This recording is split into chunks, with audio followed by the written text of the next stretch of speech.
We often think of the most dangerous places on Earth as being far away, hidden in the depths of the ocean, inside active volcanoes, or atop frozen, windswept mountain peaks. But the truth is much more unsettling. Sometimes, the most deadly places are the ones we walk into every single day without a second thought. They are places of worship, weekend getaways where we go to swim, or the workplaces where we earn a living to support our families.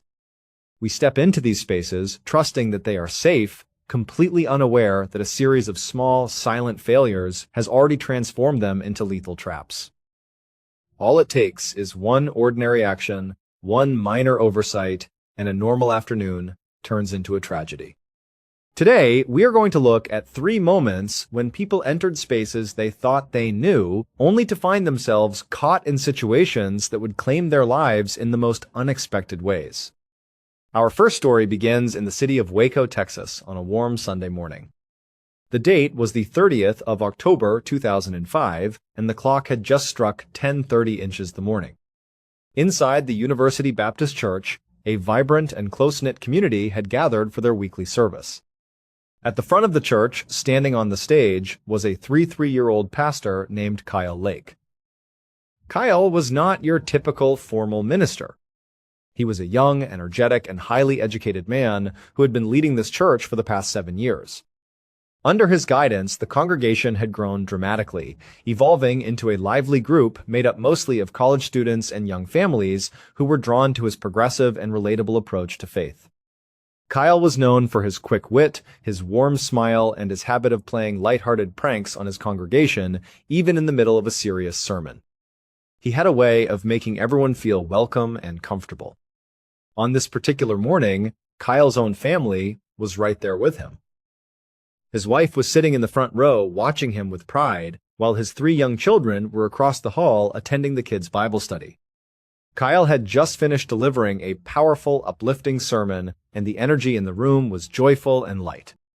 But now, it was time for the main event of the morning.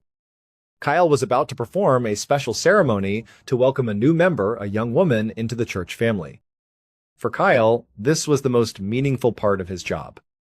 He loved these moments, and the entire congregation of about 800 people always got behind the ceremony with great enthusiasm. Kyle called the young woman up to the stage. She smiled, walked up the steps, and stood near him as he introduced her to the crowd. Then, as part of the ritual, Kyle walked over to the very center of the stage where the ceremony was designed to take place. He was about to call the woman over to join him when there was a sudden, minor malfunction. The malfunction itself was not a big deal at all. It was just a small technical glitch that forced Kyle to pause for a second. But the problem was, his lapel microphone, which was clipped to his shirt, had suddenly stopped working. Because the church sanctuary was massive and cavernous, sound did not travel well, and Kyle knew that the 800 people in the audience would not be able to hear him if he continued without amplification. He needed to find a quick fix so he could keep the ceremony moving. He looked around and saw a metal stand holding a handheld microphone resting just within arm's reach at the edge of the stage. He realized he did not even need to step away to get it. He could just reach out, grab the microphone, and continue. However, what Kyle did not know was that a second, far more dangerous malfunction had occurred, either at that exact moment or just before. And this was a malfunction that was completely invisible to everyone in the room. The special ceremony Kyle was performing that morning was a baptism, and the area in the center of the stage where he was standing was actually a baptismal pool. The pool was designed like a large, waist-deep hot tub built directly into the stage floor, filled with warm, clear water.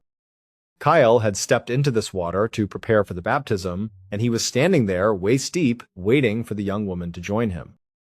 What no one realized was that the electrical water heaters designed to keep the pool warm had suffered severe internal damage. As a result of this damage, a massive amount of live electrical current was leaking directly into the water.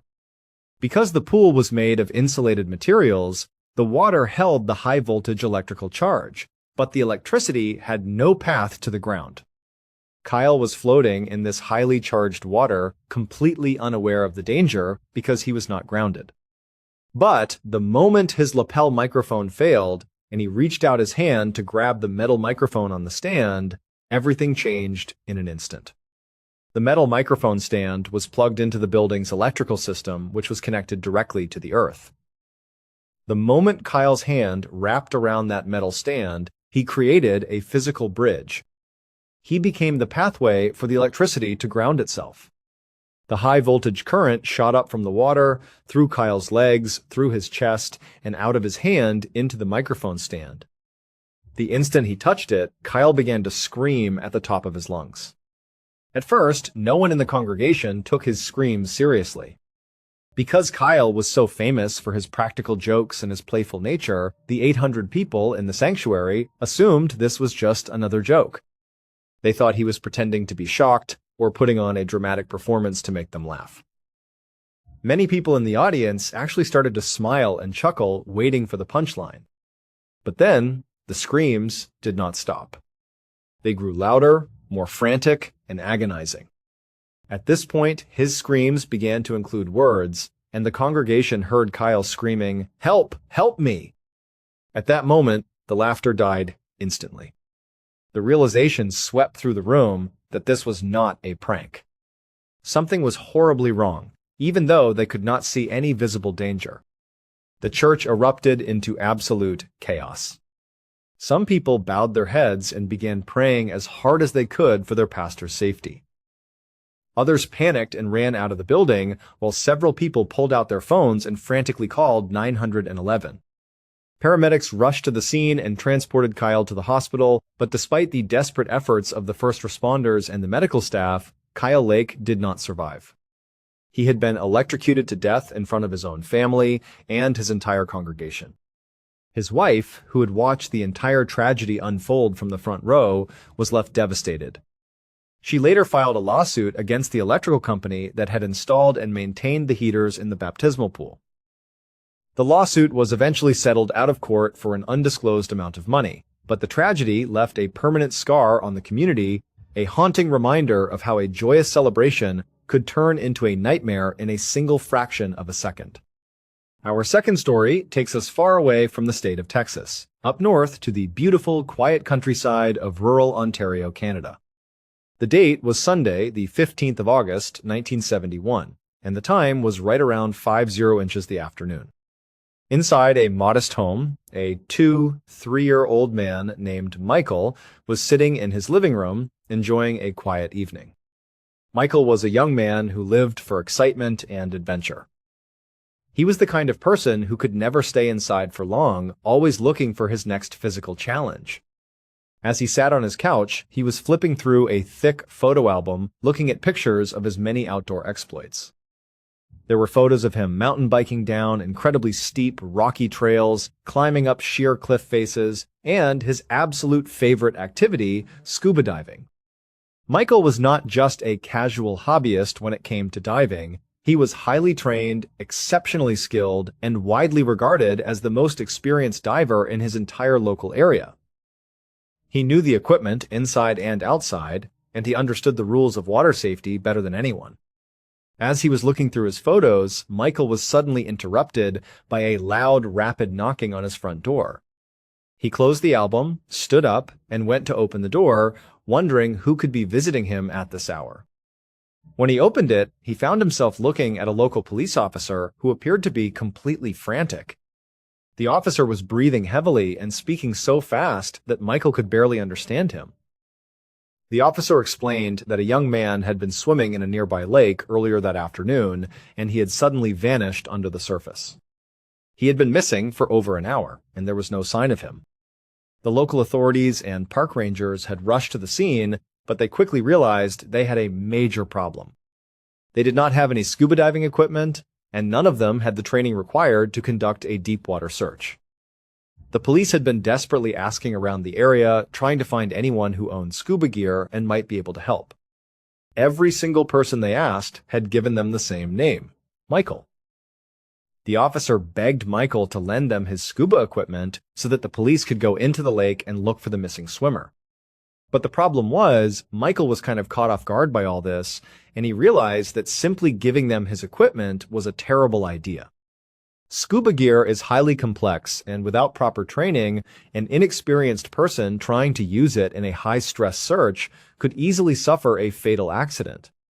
Michael knew that if he just handed over his gear, he might be setting the officers up for disaster. So, Michael looked at the officer and made a decision. He said that he would not give them his equipment, but instead he would come with them. He would put the gear on himself and conduct the search, because he had the training and experience to do it safely and efficiently. The officer was incredibly relieved and thanked him profusely. Michael quickly gathered his heavy tanks, his regulator, his mask, his fins, and his wetsuit.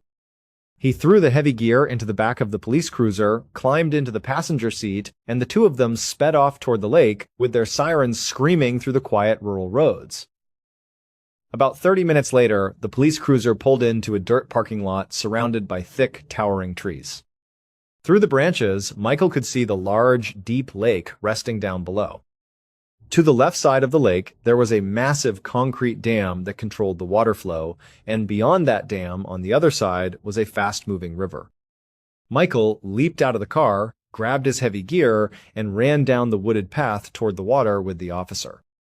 When they reached the shoreline, the atmosphere was incredibly tense. There was a crowd of police officers, park employees, and tourists who had been visiting the lake that day, all standing along the edge of the water.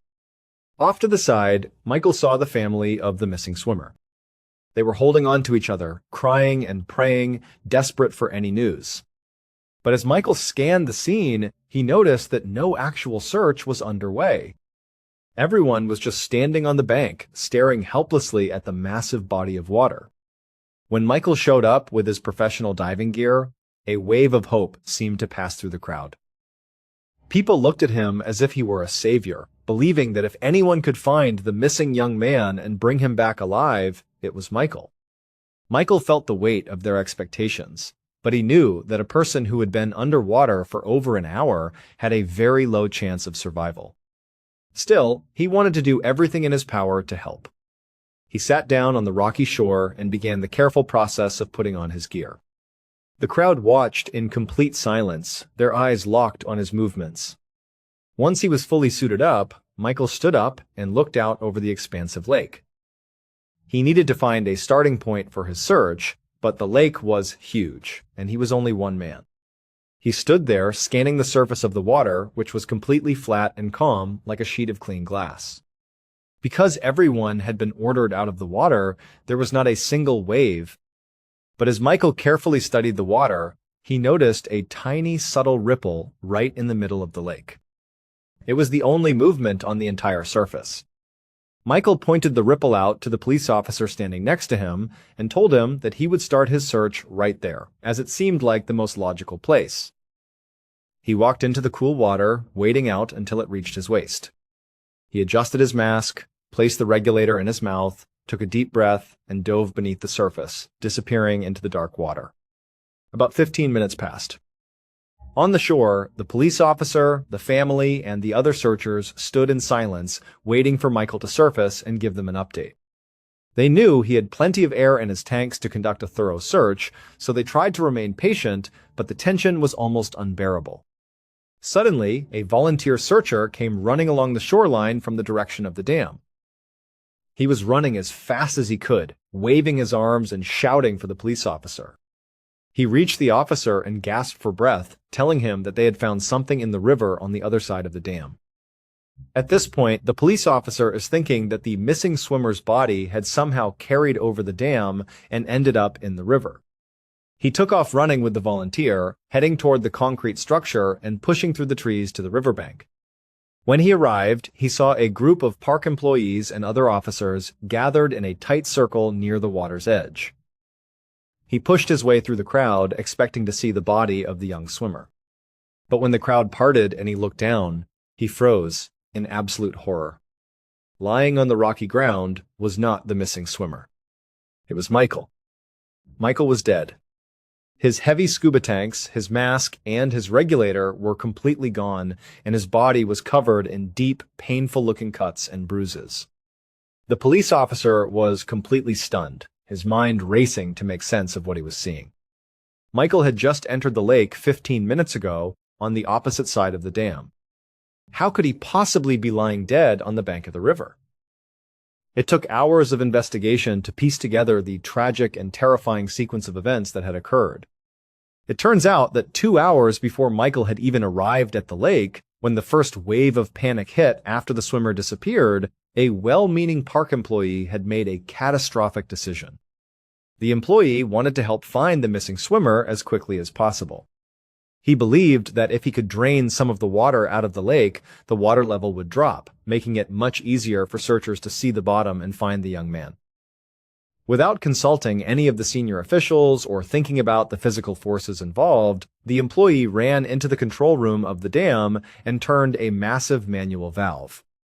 This valve opened a heavy steel pipe that ran from the bottom of the lake straight through the concrete dam and emptied out into the river on the other side. The pipe was 2 feet in diameter and 30 feet long. When the valve was opened, the immense weight and pressure of the lake water created a terrifying silent vacuum. Thousands of gallons of water were being sucked into the pipe every single second, creating a massive invisible undercurrent at the bottom of the lake. The small, subtle ripple that Michael had spotted on the surface of the lake was not a sign of the missing swimmer. It was the surface expression of this deadly, human-made whirlpool. When Michael dove into the water and swam directly toward that ripple, he had no idea he was swimming straight into a lethal trap. As soon as he got close, the powerful, violent current grabbed him.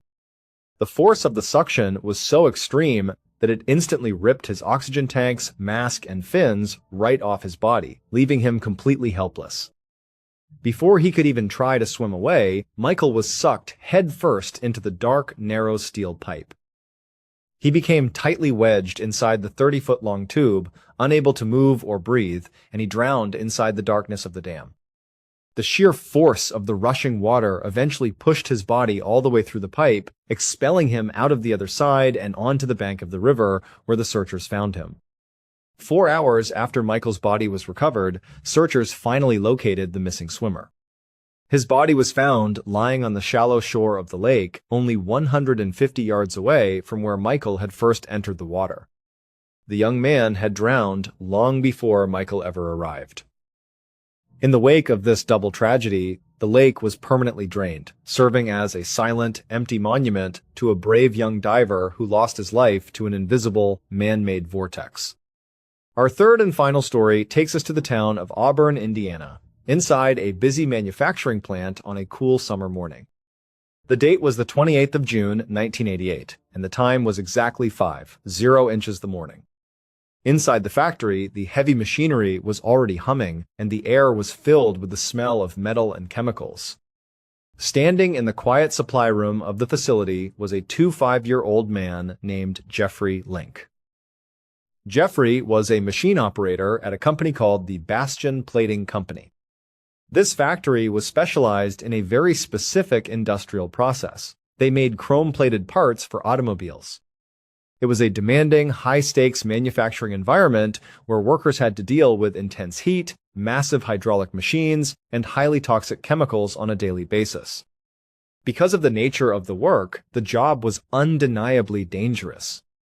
It was not uncommon for Jeffrey and his fellow operators to go home at the end of a long shift with minor burns on their arms or legs from accidentally touching the hot machinery. But despite the physical dangers, Jeffrey loved his job. The factory was a relatively small operation, employing only about 36 people. Because they all worked together under such difficult and intense conditions, the employees had formed an incredibly tight-knit bond. They were much more than just coworkers. They were like a family. They supported each other through the long, exhausting shifts, and there was a deep sense of trust and camaraderie on the factory floor. On this particular morning, Jeffrey was tasked with performing a routine maintenance chore on one of the factory's largest pieces of equipment. This machine was a massive, enclosed metal tank that was used in the plating process. It was a confined space designed to hold large quantities of chemicals, and it was large enough for a person to climb completely inside to clean the interior walls. The tank had recently been used to store a highly toxic chemical compound known as zinc cyanide. Over time, a thick residue of this chemical would build up on the inside of the tank, and it was Jeffrey's job to go inside and clean it off so the machine could keep running efficiently. To do this, Jeffrey needed to use a chemical cleaning solution. He walked into the dark supply room, reached up to a high shelf, and grabbed a heavy plastic container of liquid. With the container in his hand, he turned and walked back out onto the raised metal walkway that ran along the main factory floor. As he walked toward the massive tank, he passed several of his coworkers, waving and exchanging friendly greetings. To Jeffrey and everyone else in the building, this was just another normal, routine morning. When he reached the opening of the massive metal tank, Jeffrey climbed through the small hatch and stepped completely inside the confined space, bringing the container of cleaning solution with him. Only a few seconds later, a coworker who was standing on the raised walkway just a short distance away heard a sudden, heavy thud coming from inside the tank. The sound was loud enough to cut through the noise of the factory machinery. The coworker stopped what he was doing and walked over to the opening of the tank to see what had happened. When he peered through the narrow hatch, he was shocked to see Jeffrey lying completely motionless on the metal floor of the tank. The coworker's first thought was that Jeffrey must have slipped on the wet metal and knocked himself unconscious. He turned to call for help, and at that exact moment, another coworker saw Jeffrey lying on the floor and immediately reacted. This second worker ran to the hatch and climbed inside the tank to pull Jeffrey out to safety. But the moment his feet touched the floor of the tank, the second worker suddenly collapsed, falling directly next to Jeffrey without making a sound. The coworker on the walkway watched in absolute disbelief. It made no sense. Two men were now lying unconscious inside the tank. And then, two more factory workers came running over, desperate to save their friends. They ignored the danger and climbed through the hatch into the tank. Within seconds, both of those men also collapsed, piling on top of the others. All four men were now completely unresponsive on the floor of the metal chamber. The coworker on the walkway finally realized that whatever was happening inside that tank was deadly, and that going inside was a fatal mistake. He spun around, sprinted off the walkway, and ran out of the building to find a phone to call 911. When he ran back into the factory just a few moments later to see what was happening, the invisible hazard that had knocked out the men inside the tank was no longer confined to that space. It had begun to spill out of the open hatch and spread across the factory floor. About 20 other employees who had gathered near the machine were now stumbling around in a state of complete panic. They were clutching their chests, gasping for breath, and vomiting violently. Some of them were losing their balance and falling onto the concrete floor, completely disoriented and unable to stand. When the first responders arrived at the factory, they rushed inside to help the stricken workers, but they too were immediately overwhelmed. As soon as the paramedics and firefighters entered the area, they became severely nauseated and disoriented, with several of them collapsing on the floor alongside the factory workers. It was as if a silent, invisible poison had taken over the entire facility, striking down anyone who came near. It was only later, after authorities equipped with heavy protective suits and self-contained oxygen tanks were able to safely enter the factory, that they were finally able to investigate the cause of the disaster. They carefully examined the inside of the tank and the plastic container that Jeffrey had brought in with him. When they analyzed these items, they discovered the tragic and simple mistake that had caused the catastrophe. But the problem was, Jeffrey had made a small, fatal mistake in the supply room. It turns out that the factory stored two different types of chemical cleaning solutions in the supply room, and both of them were kept in very similar plastic containers. Jeffrey had accidentally grabbed the wrong container from the shelf. Instead of grabbing the safe neutralizer, he had grabbed a highly acidic cleaning solution. When Jeffrey stepped inside the enclosed metal tank and poured the acidic solution onto the walls, the liquid came into direct contact with the residue of the zinc cyanide. The chemical reaction between the acid and the cyanide was instantaneous and incredibly violent. It immediately produced a dense, highly concentrated cloud of poisonous hydrogen cyanide gas. This gas is an incredibly potent chemical weapon that works by preventing the cells in the human body from using oxygen, essentially causing a person to suffocate from the inside out. Because the tank was a tightly enclosed space, the gas reached lethal levels in a fraction of a second. The moment Jeffrey took his first breath inside the tank, he was instantly knocked unconscious.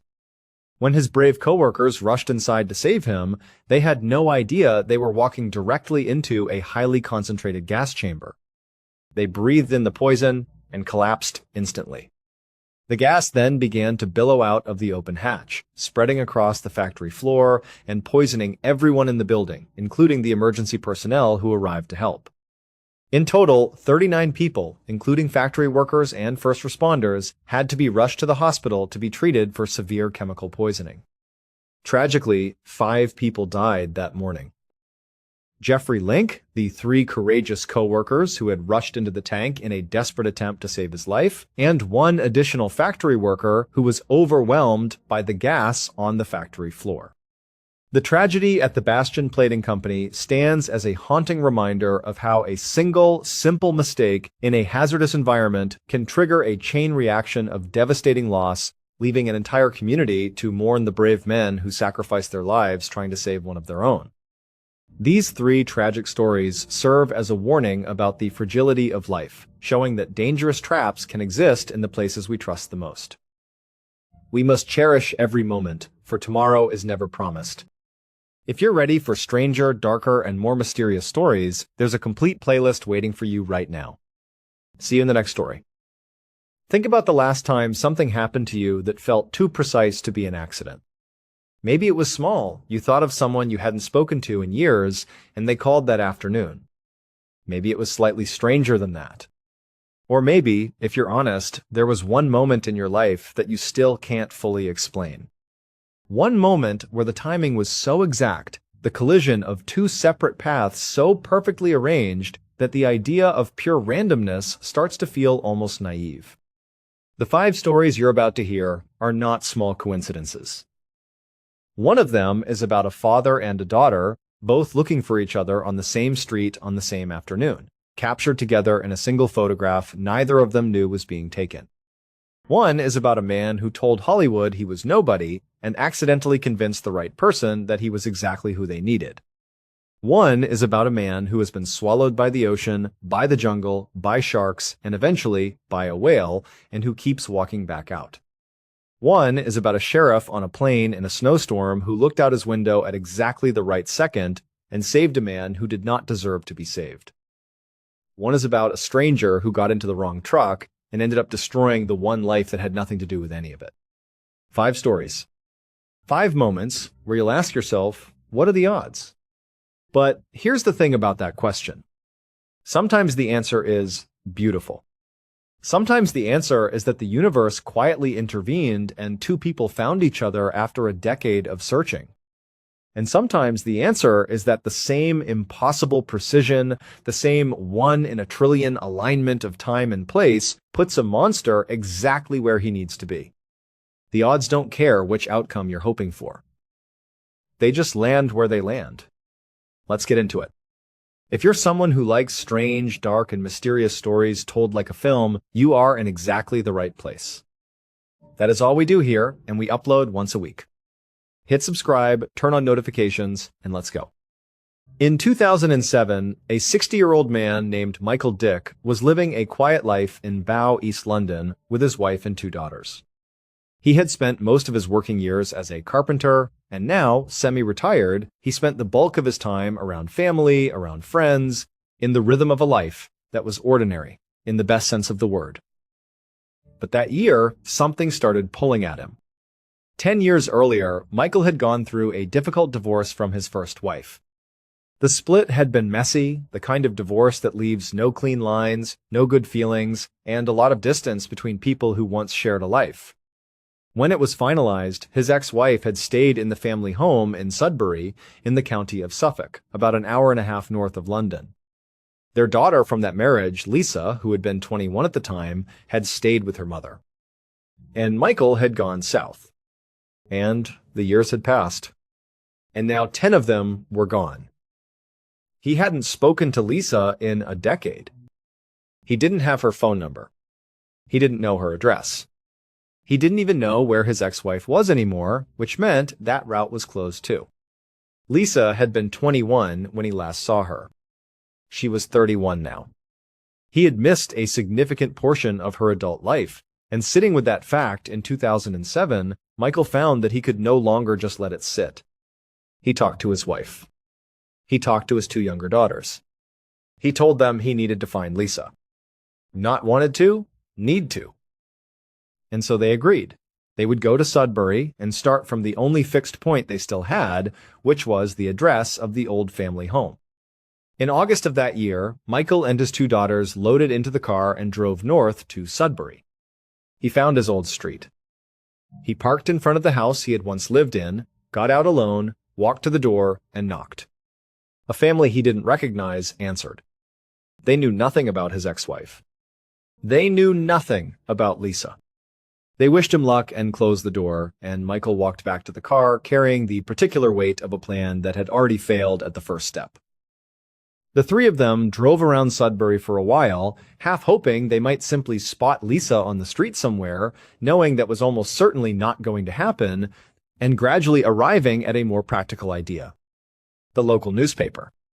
If they could get a small feature placed in the Suffolk Free Press, a photo, a short write-up, Michael's contact information, a note explaining that he was looking for his daughter, maybe Lisa would see it.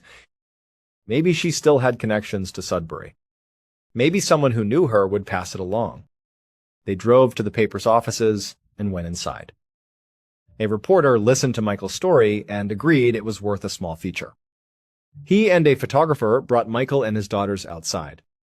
The photographer positioned them on the pavement in front of the building and took the picture. Michael thanked them. He and his daughters got back in the car and drove home to East London. Now we need to follow Lisa. At the same time, Michael had been sitting in East London feeling the pull toward his first daughter. Lisa, now 31, married, a mother of three, had been feeling the exact same pull in reverse. She had been thinking about her father, about the fact that her own children had a grandfather they had never met, about whether it was too late to do something about that. She had no way to reach him, no phone number, no address. She checked social media and found nothing. She asked her mother and her friends for ideas and came up with no clear path forward. Then, one afternoon in August, Lisa was in the break room at her office when she picked up a copy of the Suffolk Free Press that someone had left on the coffee table. She flipped through the pages. And then she stopped. Because she saw herself. There was a photograph in the paper taken somewhere in Sudbury, and in the background of that photograph was a woman who was clearly her, walking along the pavement. She had been in Sudbury just a couple of days earlier, visiting her mother, talking about strategies for finding her father, and then walking back through the town center to get to her car. She glanced at the caption. The three people in the foreground of that photograph, the man and the two girls who were the actual subject of the image, were her father and her two half-sisters. She just hadn't recognized them. She was looking at her own image in the background and hadn't yet processed that the strangers in the front were the people she had been looking for. For a moment, just breathe with that. On the one afternoon that Lisa was in Sudbury specifically to discuss how to find her father, she walked into the frame of the photograph her father was having taken for the purpose of finding her.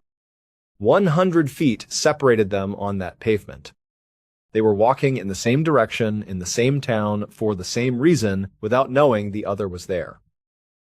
And the photographer, who had no idea any of this was happening, pressed the shutter at exactly the moment that captured all of them in the same frame. Lisa read the article. She got her father's contact information.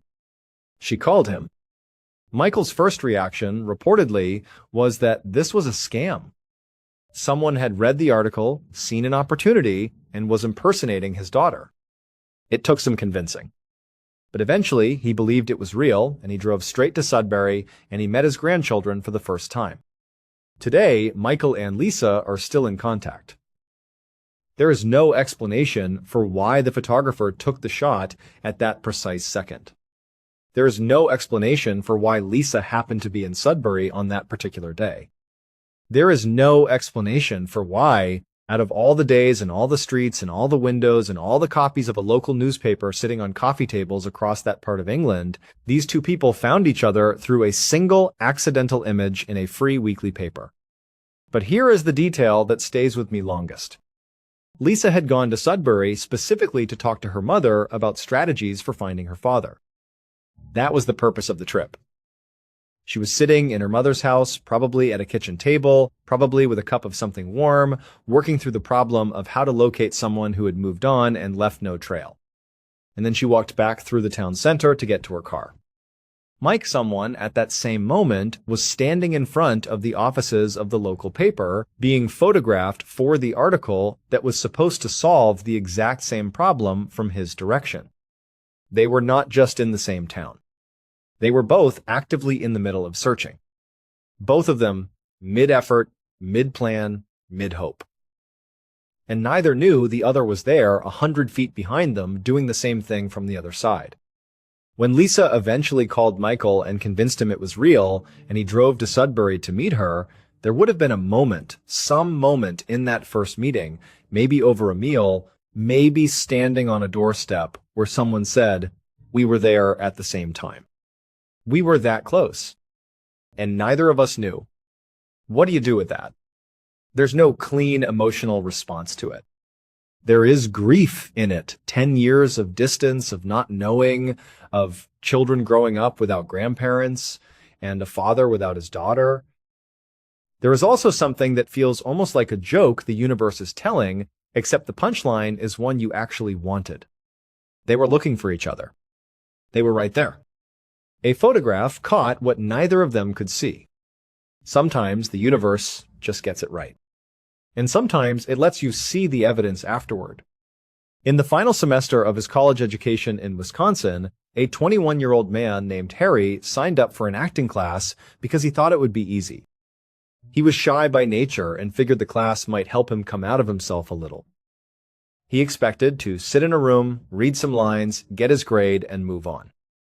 Instead, two things happened. He met the woman who would become his wife.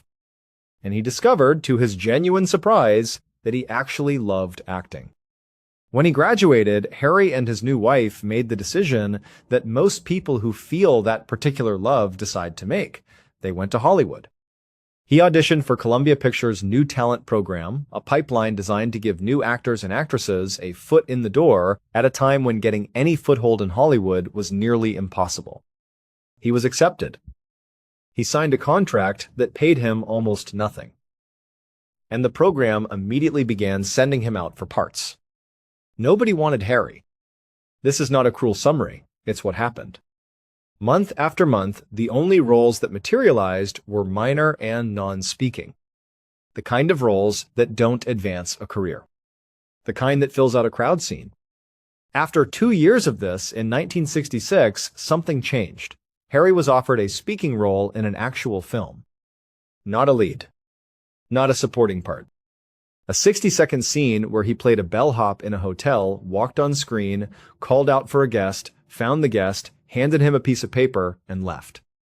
Forgettable. But real. A real scene in a real movie with real lines that he actually got to say. Harry went to the studio and filmed it. He thought it went well.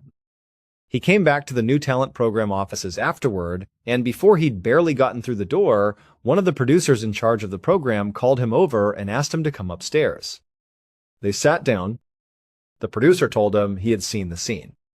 And then he told Harry directly and without much warmth that he was not going to make it in Hollywood. He said, when Tony Curtis carried groceries across a room in one of his first movies, everyone watching knew immediately that man was going to be a star. You could see something in him even when he was doing nothing. When you walked around as that bellhop, I didn't see it. You don't have it. You are not going to be a movie star. Harry sat there for a moment. Then he leaned forward and said, if Tony was such a good actor, shouldn't we have believed he was just a grocery delivery boy, not a movie star? The producer fired him on the spot. Harry signed a similar deal with Universal Studios. Universal's feedback was slightly different in its wording, but identical in its conclusion. Not pretty enough, not talented enough, no future here. By the mid-1970s, Harry was in his mid-30s. He still wanted to act, that hadn't changed. The love of it hadn't gone anywhere, but he was making almost nothing from it. He had a wife. He had 2 sons. He needed money.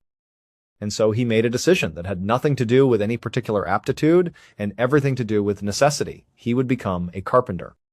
He checked out every how-to book on carpentry he could find at the library. He practiced. He did projects around his own house. And then, when he felt either sufficiently confident or sufficiently desperate, he started calling people in his network and asking if anyone needed woodworking done. Hollywood, it turned out, had a surprising number of people who needed woodworking done, and before long, Harry had built up enough of a client base that someone gave him a name, the Carpenter to the Stars.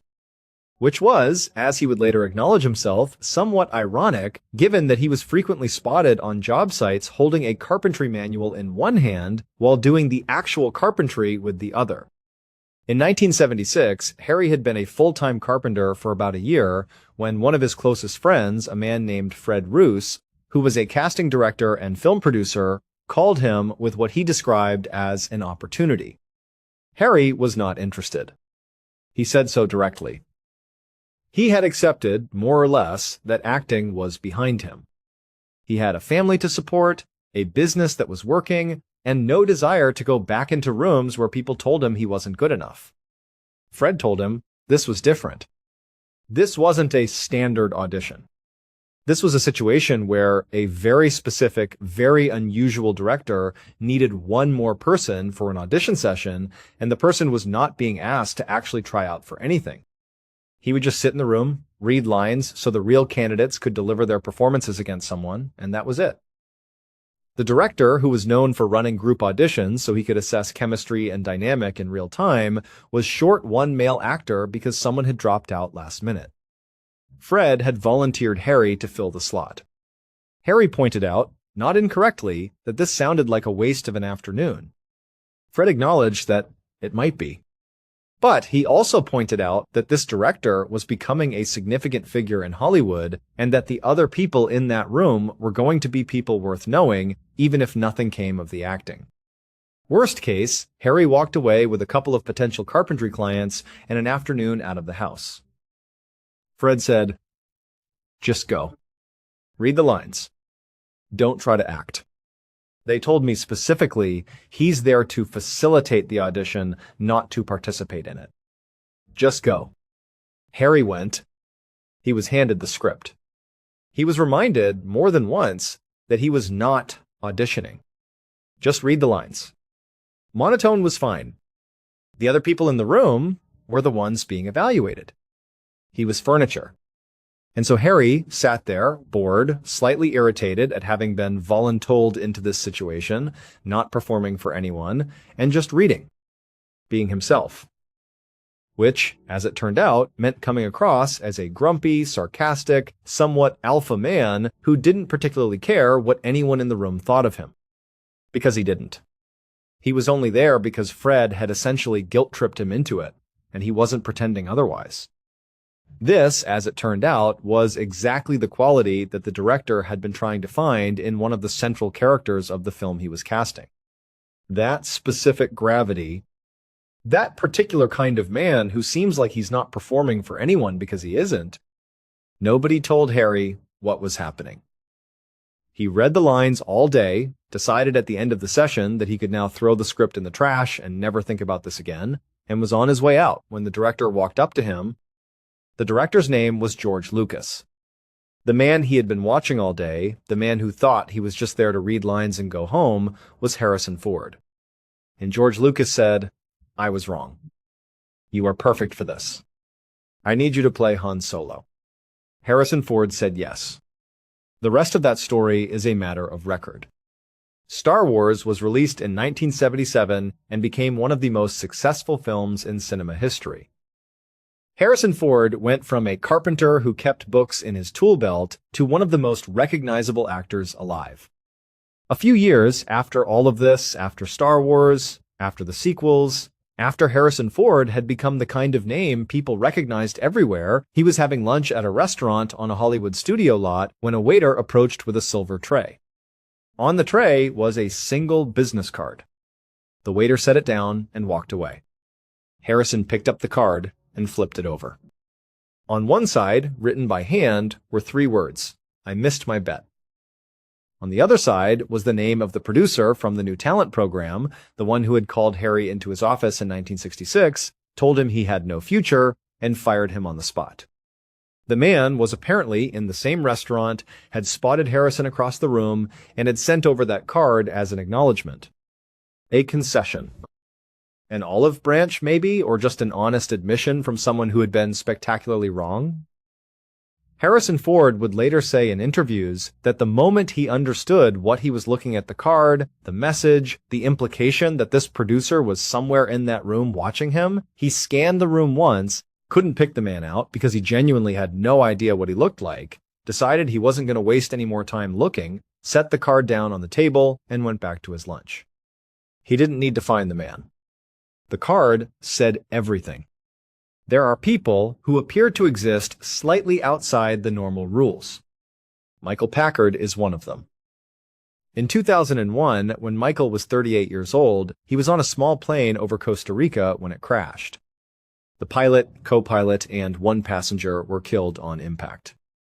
Michael and 4 other passengers survived badly, injured, stranded in a remote section of jungle with no road access and no way to know whether the distress signal they were sending from the wreckage was reaching anyone. They waited 48 hours. Rescuers found them.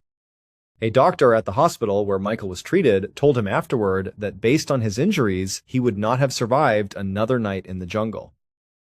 The odds of being in a plane crash at all, depending on your source, sit somewhere between 1 in 5 million and 1 in 20 million. To be in one, to survive it, and to be told you had 1 night left, that alone is a story most people would carry for the rest of their lives. Michael carried it and kept moving. Over the following 2 decades, Michael, who worked as a commercial diver and spent most of his professional life in the water off the coast of California and later Massachusetts, would survive not 1, but 2 significant encounters with great white sharks. He would get lost at sea on open water, treading in the middle of the ocean with no land visible in any direction for hours before a boat found him. He would discover the body of a long-missing person submerged roughly 60 feet below the surface off the coast of Massachusetts. Each of these, on its own, would be a defining moment for most people. For Michael Packard, they appear to be something closer to recurring themes. But of everything that has happened to Michael Packard, nothing compares to the morning of the 11th of June 2021. He was 57 years old. He and his longtime diving partner Josiah loaded their equipment into a boat and headed out from the shore of Cape Cod, Massachusetts. The plan was lobster diving, a method that involves going down to the seafloor by hand and retrieving lobsters without any cage or trap system. Just a diver, the bottom of the ocean, and whatever happens to be down there. They reached their spot just after 6 in the morning. Josiah stayed in the boat. Michael suited up, checked his equipment, gave the signal, and went under. The first few dives produced a modest haul. Not the best day for lobsters, they agreed, but not nothing. By 8 in the morning, Michael had brought up approximately 100 pounds of lobsters. A decent morning. They decided he'd go down once more, one final dive, and then they'd call it and head back. Michael put his mouthpiece back in, gave the thumbs up, disappeared below the surface. Josiah watched the water. It was calm. Quiet. And then, from somewhere below where Michael had gone down, the surface erupted a violent churning of white water shooting upward like something enormous had moved very fast just beneath it. Josiah leaned over the edge of the boat and looked down. He could see something large moving below. He could not see Michael. What had happened, as Michael would describe it later, was this. He had descended to around 45 feet, not yet at the bottom, still working his way down, when something struck him from behind with enough force that his entire body was thrown sideways and everything around him went instantly black.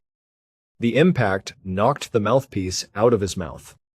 He was now 45 feet below the surface with no air supply, in complete darkness, and he immediately began reaching for the line connected to his mouthpiece so he could get it back.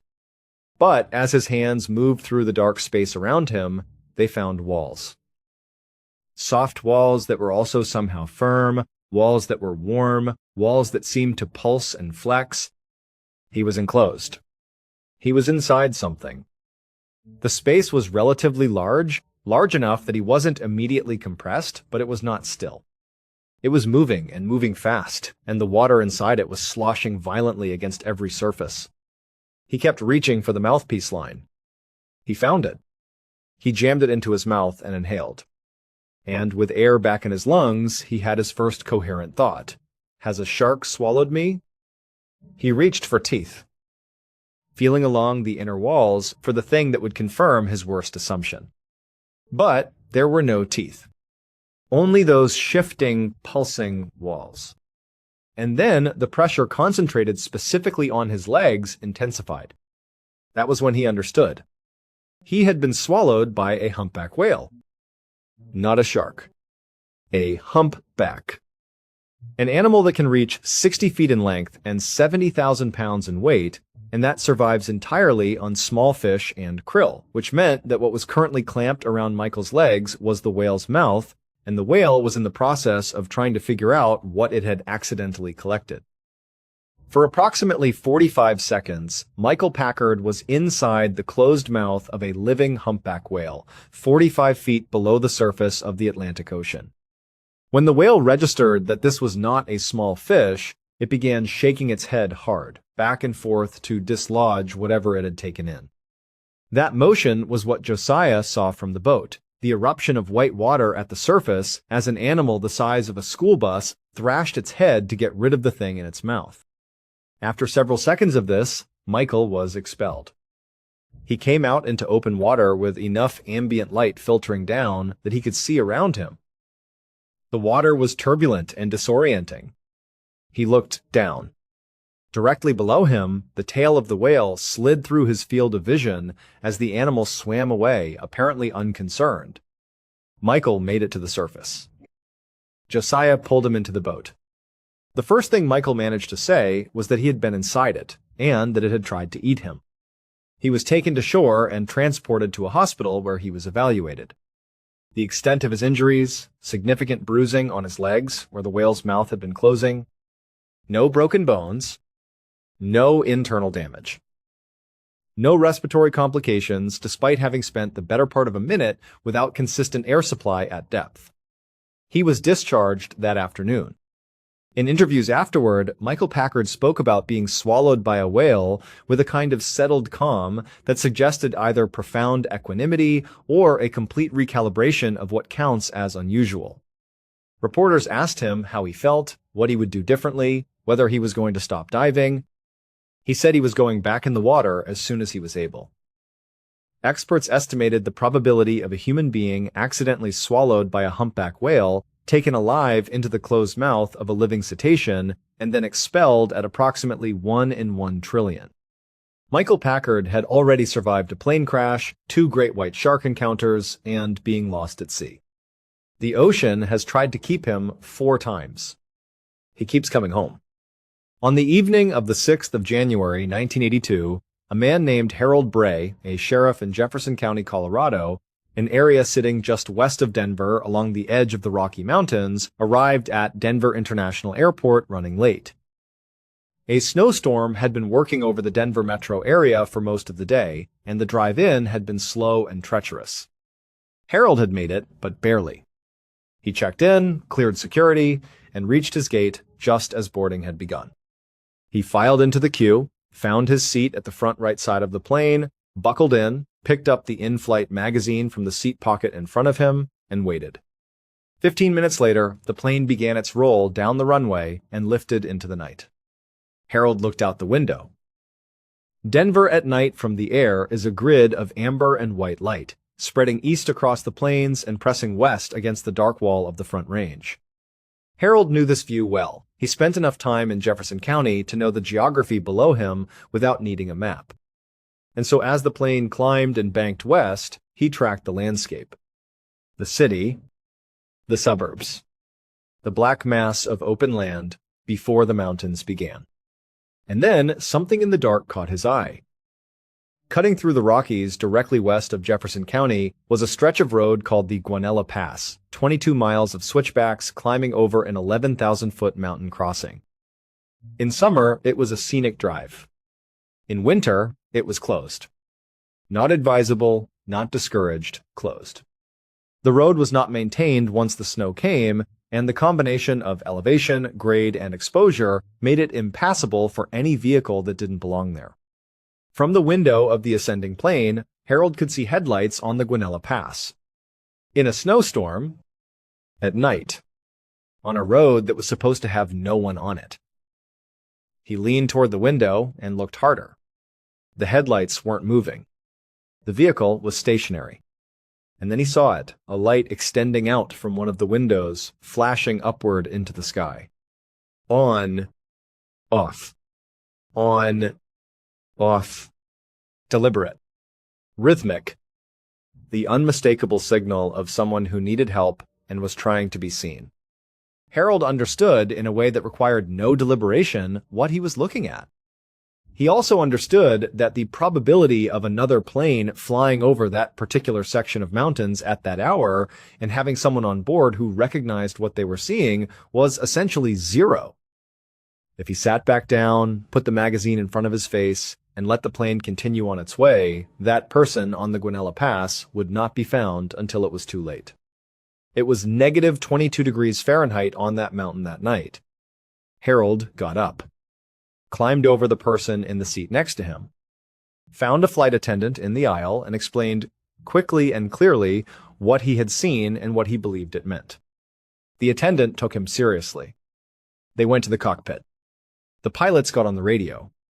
15 minutes later, the fire department had been dispatched to the Guanella Pass. He found a small pickup truck buried nose first in a snowbank, engine running, headlights still on. The man inside was named Alan Phillips, 30 years old, a mechanic from the Denver area. He was wearing a light jacket and jeans. He had a small blanket pulled around him. He had been there long enough that the cold had become something beyond discomfort, moving into the early territory of hypothermia. When Dave reached his window, Alan was crying before Dave had even introduced himself. Dave asked what had happened. Alan told him he'd had a few drinks at a bar and decided to drive home through the Guanella Pass, forgetting or not fully accounting for the fact that the road was not maintained in winter. He'd lost traction not far in and slid off the road into the snowbank. He'd tried to free the truck. Couldn't. So he'd done the only thing he could think of, grabbed his flashlight and pointed it at the sky and hoped that someone somewhere might see it and understand. Dave asked about the deep bruise on Alan's cheek. Alan, in a moment of sheepish honesty, explained that after getting stuck, he had needed to step outside to relieve himself. He walked a few feet from the truck. When he turned to walk back, the blowing snow was so dense that he couldn't see the truck. He panicked and ran directly into the door of his own vehicle, face first. Dave told him he was one lucky man. He was not wrong, just not in the way either of them understood. The story ran in local papers over the following days. Some national outlets picked it up. The miracle at Guanella Pass. A sheriff on a plane, a flashlight in a snowstorm, an improbable rescue at 11,000 feet. It had everything a feel-good story needed. Harold Bray, the unlikely hero who happened to look out the right window. Alan Phillips, the shaken survivor who had made a stupid decision and nearly paid for it with his life.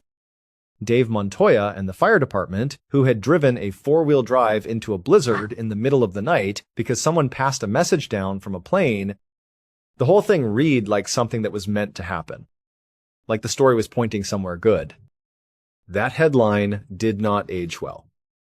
38 years later, in 2020, DNA evidence connected Alan Phillips to two unsolved murders that had occurred on the same night he got stuck on the Guanella Pass.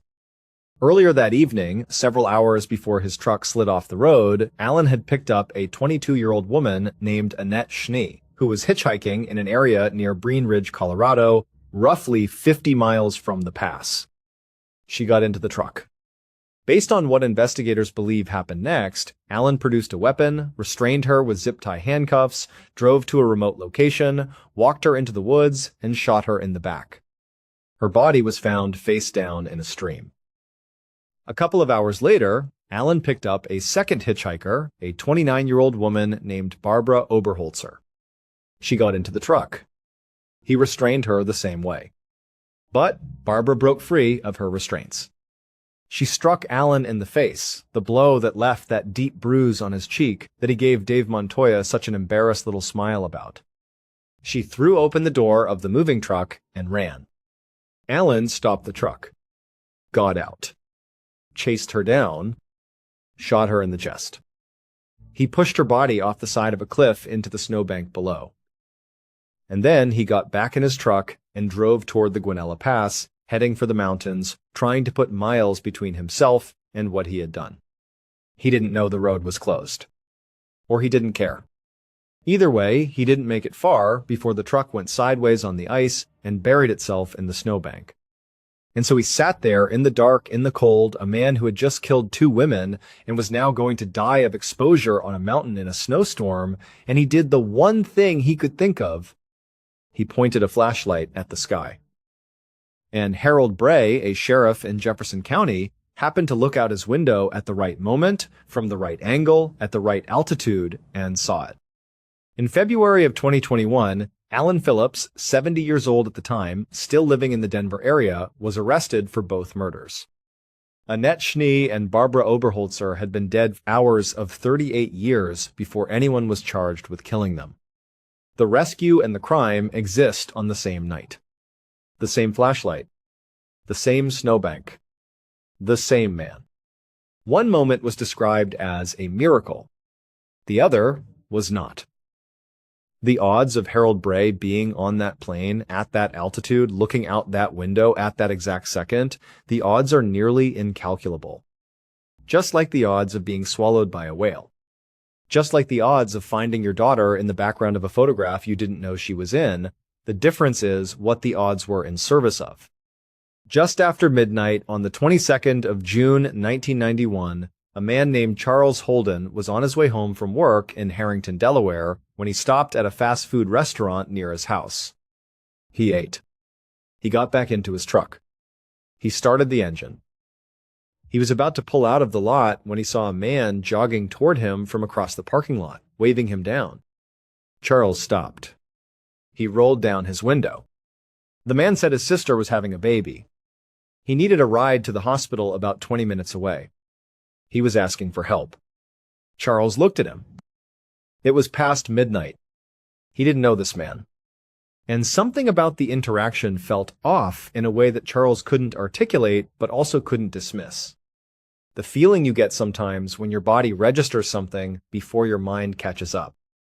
He said no. Too late, too far out of his way, he needed to get home. The man's face fell. He turned and walked away. Charles watched him go. And then he felt bad. There's a particular discomfort in watching someone walk away who has just asked you for something, even if you have good reasons for saying no. Charles sat there for a moment with that discomfort. Then he called out to the man and told him to come back.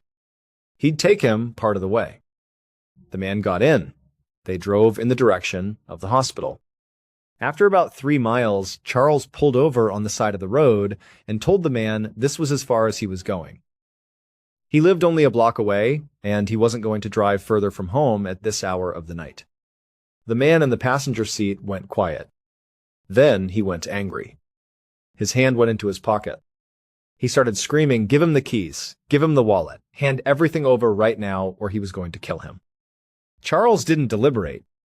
He turned off the truck, ripped the keys from the ignition, shoved open his door, and ran.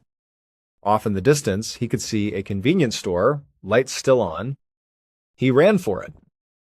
But when he turned and looked behind him, the man had gotten out and was running too fast, gaining a screwdriver raised in his hand. Charles ran the math. He wasn't going to make the store. He stopped, turned around, raised his hands. He told the man, "Okay, get back in the truck. I'll drive you wherever you want to go." You can have my keys, my wallet, everything. Just let's get back to the truck." The man smiled. He prodded Charles forward with the screwdriver. They walked back to the vehicle, together with Charles in front, the man directly behind him, screwdriver periodically touching his back. Charles got to the driver's side door. The man told him to get in and wait. Charles got in, started the engine, and drove. He floored it. He looked in the mirror as he accelerated away and watched the man standing in the road behind him, screaming, screwdriver raised above his head, and then receding until he was too small to make out, and then gone. Charles drove for a while. He breathed. He thought about calling the police, but talked himself out of it. This had been his decision, letting a stranger into his truck at midnight, and he felt implicated in his own near robbery in a way that made him not want to make that call. What he was concerned about was geography. He had ditched this man not far from his house. If the man had noticed the neighborhood, had any sense of where Charles lived, he could be there waiting. So, rather than going straight home, Charles drove around outside of town for about an hour, letting time pass, letting the situation settle. At the end of that hour, he came back into Harrington and turned onto his street. The man was right there, walking along the road in front of his house as if he had been waiting, as if he knew exactly where Charles lived. Charles hit the brakes without thinking, threw the truck into reverse, and got out of there. He called 911 from a payphone. An officer came to him and escorted him back to his property. The man was gone by the time they arrived. There was no sign of a break-in. No sign of anyone having been near the house. Charles felt the relief spread through him as he stood in his own yard, breathing cold air, grateful that what had been a terrifying night was over. He thanked the officer and then, almost as an afterthought, asked him a favor. His mother lived directly behind him, on the other side of a row of bushes at the back of his property.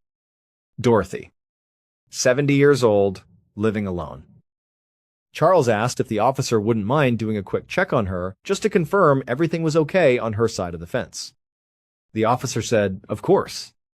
He went across the backyard, through the bushes, into Dorothy's yard. The back window beside the door was shattered. The door itself was slightly open. The officer drew his weapon and went inside.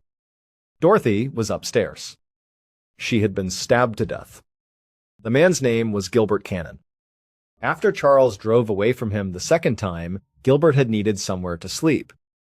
He walked through the neighborhood and found a house that looked accessible.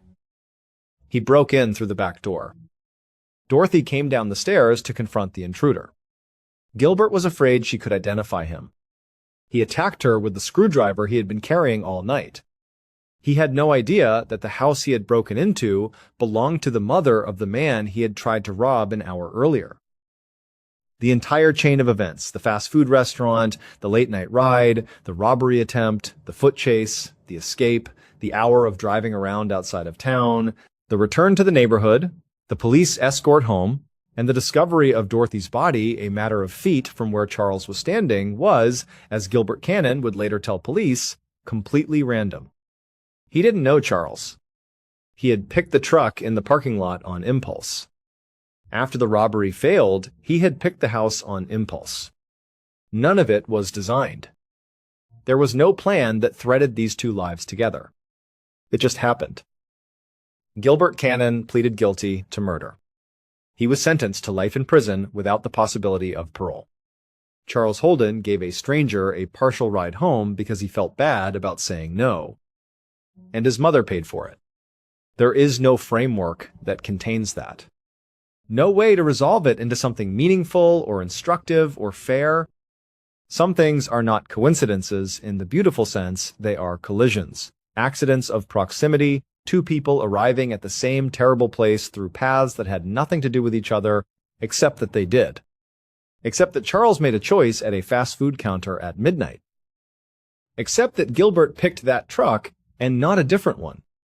If Charles had said no and meant it, if he hadn't felt that pull of guilt when the man turned and walked away, Gilbert never gets in that truck, never ends up in that neighborhood, never finds that house. Dorothy is alive the next morning. The distance between the ending this story had and the ending it might have had is one moment of second guessing. One small act of decency toward a stranger in a parking lot. 5 stories.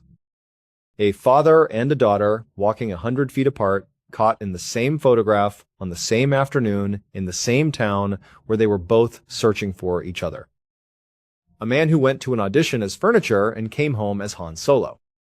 A man who has been inside a plane crash, great white shark encounters, open ocean and a whale's mouth, and who keeps going back in the water because that's who he is. A sheriff who looked out a window at the right second and saved the wrong man. And a good Samaritan who gave someone a lift and lost his mother before the night was over. What connects them is not luck. Not exactly. What connects them is something harder to name: the fact that ordinary moments carry consequences that are wildly disproportionate to how they feel at the time. Michael Dick didn't know he was standing 100 feet from his daughter. Harrison Ford didn't know he was auditioning. Harold Bray didn't know what Alan Phillips had done 2 hours earlier.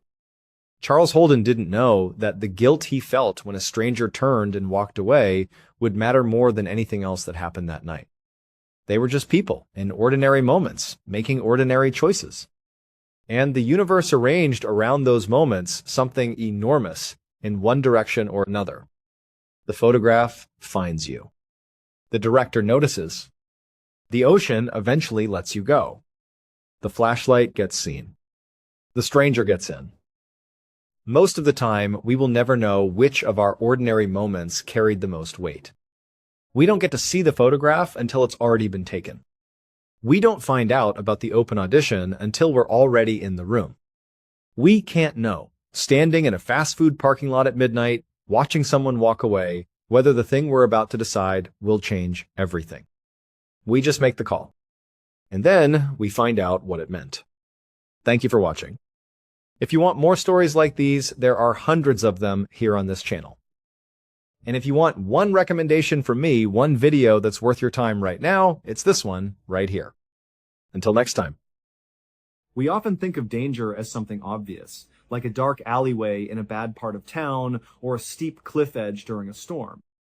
We think we can see it coming, and we believe that as long as we make sensible decisions, we will be perfectly fine. But the truth is that sometimes the most terrifying dangers are the ones that are completely hidden in plain sight, lurking in places that seem entirely peaceful or even fun. A beautiful beach where the sand seems solid as concrete, a calm river winding through a picturesque town, or a beloved amusement park where families go to laugh and make memories. In these places, a single split-second decision, a minor oversight, or just a few moments of bad timing can transform an ordinary day into an absolute nightmare. When these moments happen, the victims usually have no idea they are walking directly into a trap until it is far too late. Today, we are going to look at 3 stories of people who went into places they thought were completely safe, only to find themselves facing a reality that was far more terrifying than they ever could have imagined. On Monday, the 23rd of May 2005, 37-year-old John Wilson got home from an extremely long and exhausting day at work. John was an oil pipeline inspector in Houston, Texas, and that day it had been incredibly hot. He spent the entire day driving around to all these different job sites, standing out in the sun, and dealing with the pressure of keeping everything running safely. He really had not had a break all day, and so now that he was home, he was totally exhausted. Every logical part of his brain told him that he should probably just go straight to bed. But the problem was, John did not want to. He did not want to just go right to bed and then have to get back up again and go right back to work. He wanted to unwind and do something he truly enjoyed before calling it a night. And so, John decided that what he would do to unwind would be to go fishing, which was something he really loved to do. Normally, John did a lot of freshwater fishing in the lakes and ponds around Houston, but tonight he decided he would do some saltwater fishing. At about 7:30 that night, he walked out to his garage, grabbed his favorite fishing rod and his tackle box, threw them in the back of his pickup truck, and then he hit the road. About an hour and a half later, John had driven all the way south to the very coast of Texas to a beach called Crystal Beach, which is located right on the Gulf of Mexico. Instead of parking in one of the parking spaces in the lot, John did what he always did. He drove his pickup truck right through the gate and out onto the actual beach.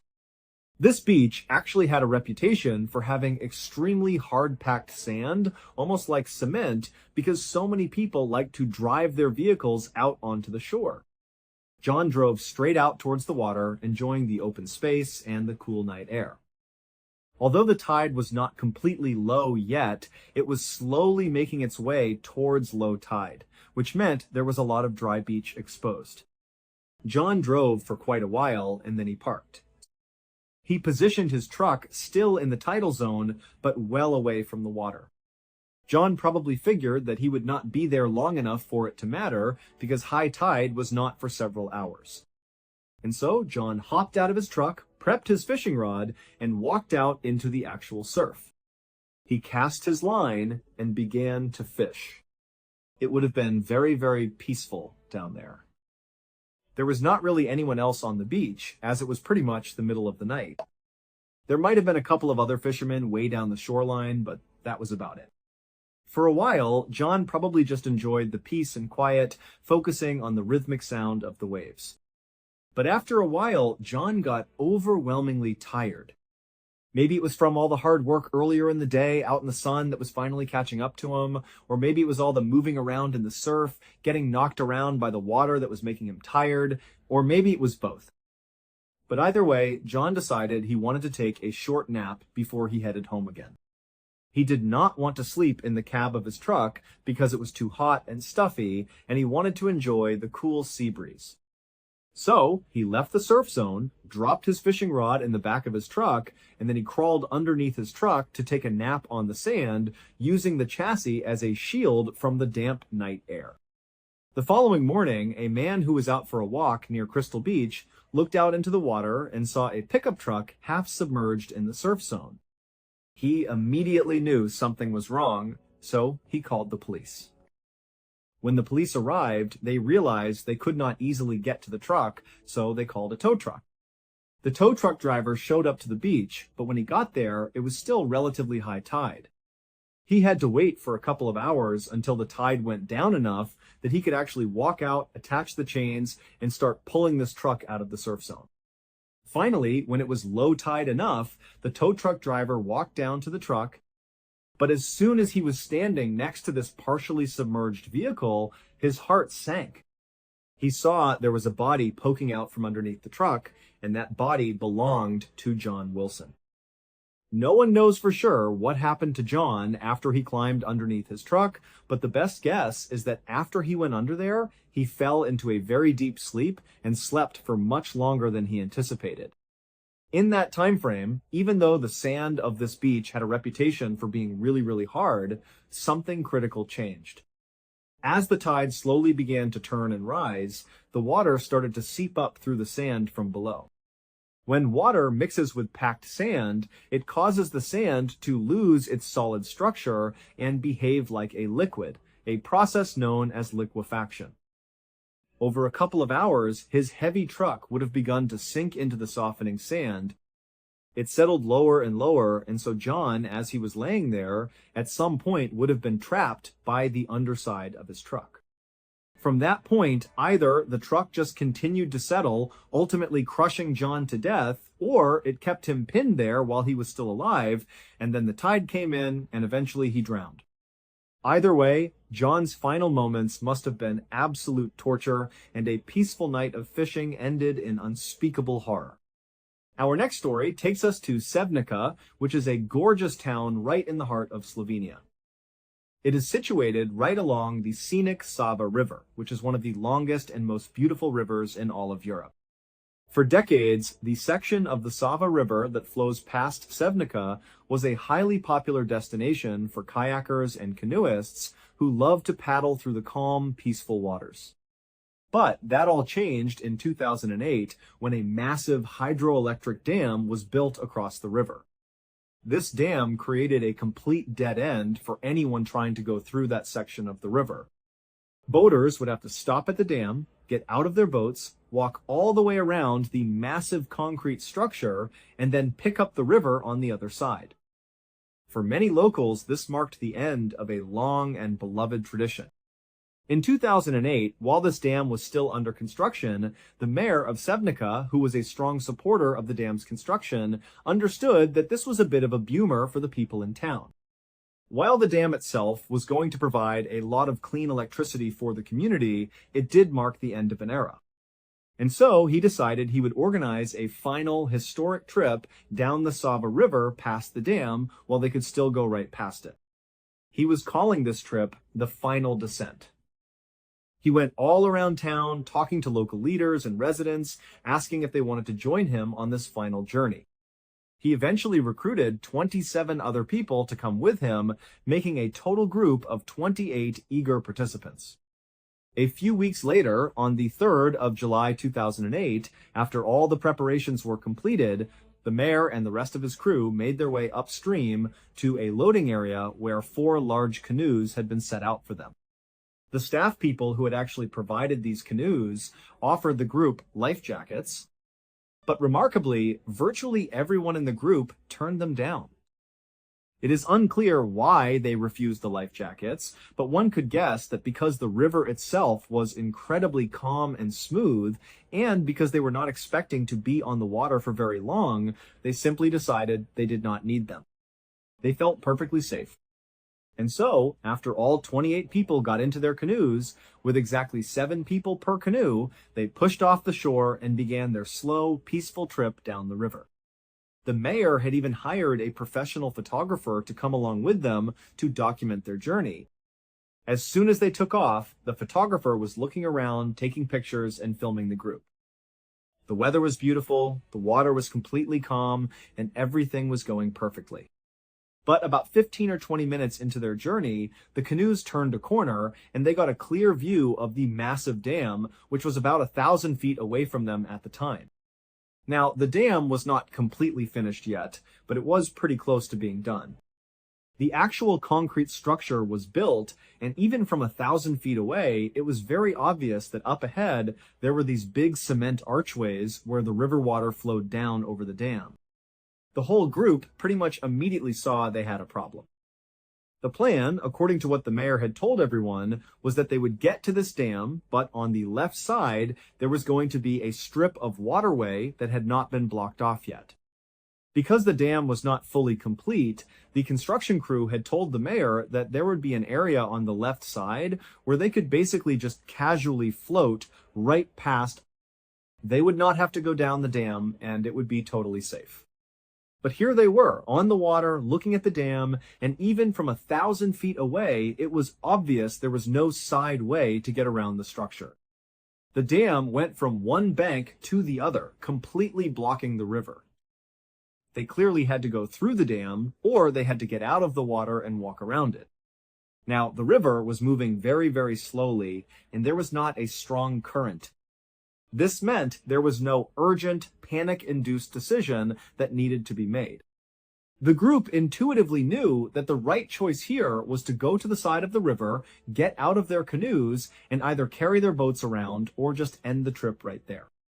But the mayor and a few of the other people in the leading canoes got another idea. They looked at the dam and thought, why don't we just go over it? I know we are not supposed to, and the construction crew explicitly said not to go over it because it is extremely dangerous, but from the looks of it, it does not look that bad. And truthfully, to an untrained eye, it did not look too bad. This was not some massive waterfall or an enormous dam with a huge drop-off. It was actually a pretty small dam where the water went down a fairly short concrete embankment. It was maybe 10 or 15 feet long, and at the bottom of this embankment, the water was a little bit rough and foaming, but overall, it looked like it might actually be fun. It looked like going down a giant slide with a canoe. And so, the mayor was really keen on doing this. He made it seem like it was going to be an exciting adventure, a perfect highlight for their final descent. Before long, the people in 3 of the 4 canoes were fully on board with the idea of just going over the dam. The 4th canoe, which contained the photographer, was not prepared to go over. They said they were not comfortable with it, but they agreed to pull up next to the dam on the shore, get out, and film the other 3 canoes going over the side. They thought it would make for some incredible footage. After making their plans, the four canoes continued down the river. When they got about 100 or 200 feet away from the entrance to the dam, the fourth canoe with the photographer pulled off to the left side of the river. They got out, and the photographer lifted up his camera and began filming the other three canoes as they made their final approach. The video from this photographer, which was later released to the public, shows the first of these three canoes actually entering the dam structure. You can see the 7 people in this canoe looking happy and excited. They have a sense of nervous anticipation, like they are about to start a roller coaster ride. They make their way into the dark section inside the concrete archways, where they are going to go down the embankment. But as they go into the darkness and you begin to lose sight of them, you suddenly see the back end of the canoe pop straight up. This was because they had started sliding down the actual dam itself. They start sliding down, and then you hear someone in the canoe start to scream. And then the audio goes completely silent and the video just cuts off. What had happened was that as soon as that first canoe hit the churning water at the bottom of the slide, the violent currents immediately flipped the boat over, throwing all 7 people into the freezing water. They did not even have a chance to catch their breath before they were sucked under. This was not just because the water was rough and churning, but because this was a hydroelectric dam. At the bottom of the dam, underneath the water where they had been thrown, were all these massive openings to underwater tunnels. These tunnels functioned like incredibly powerful vacuums, pulling massive amounts of water down inside to run past the turbines, causing them to spin and generate electricity. Even though the dam was not fully operational yet, these tunnels and the turbines at the bottom of them were fully active. The suction was inescapable. As these 7 people were dumped into the water, they were dragged deep beneath the surface. Meanwhile, the other 2 canoes had no idea what was happening to the first boat. Because of the concrete walls and the roaring sound of the water, they could not see or hear the disaster. And so, they just continued on and went over the dam. The second canoe went down the slide and also immediately capsized at the bottom. All 7 of its occupants were thrown out and sucked down underwater almost instantly. The third canoe that went over the dam, however, did not capsize. By some miracle, they managed to stay upright. After they cleared the slide and paddled away from the turbulent foam, they began looking around for the other 2 canoes that should have already been down there. But there was nobody in front of them. They turned around, thinking maybe the others were closer to the dam. But then, they saw the horrifying reality. One of the canoes was completely flipped over, and the other canoe had been violently broken apart in the churning waters right at the base of the dam. They saw shattered pieces of wood getting tumbled around in the foam. The occupants of this third canoe immediately turned around and tried to paddle over to the base of the dam to start pulling people out of the water. But when they got over there, there was no one to save. The 14 people who had been in those first 2 canoes had completely vanished. Ultimately, 13 of those 14 people would perish that day. The only person who fell into the water and survived was actually the mayor's wife. By some miracle, she managed to swim out of the powerful grasp of the underwater tunnels and made it to the shore. Over the next several days and weeks, police divers searched the river and eventually found all 13 bodies. One of the victims had been carried 25 miles away, all the way to Croatia. The public never knew if being sucked through the underwater turbines played a direct role in their deaths, but the tragedy left a permanent scar on the community, a painful reminder of a celebration that went horribly wrong. Our third and final story takes us back to the summer of 1974 in Anaheim, California. 18-year-old Debbie Stone had just graduated from high school and landed what she considered to be an amazing summer job. She was hired to work at Disneyland, which was known as the happiest place on earth. Her specific role was to be a hostess at a brand new attraction called America Sings, which had opened just 9 days prior. Disney had basically converted an old carousel building, which featured a floor that rotated in a giant circle, into a rotating stage show. They put up partition walls all along this rotating stage to create 6 distinct stages. On each of these 6 stages, they placed different sets of robotic animals that played different songs about American history. The way this worked for the audience was that they would walk into a theater and sit down, and they would see one of these 6 stages right in front of them.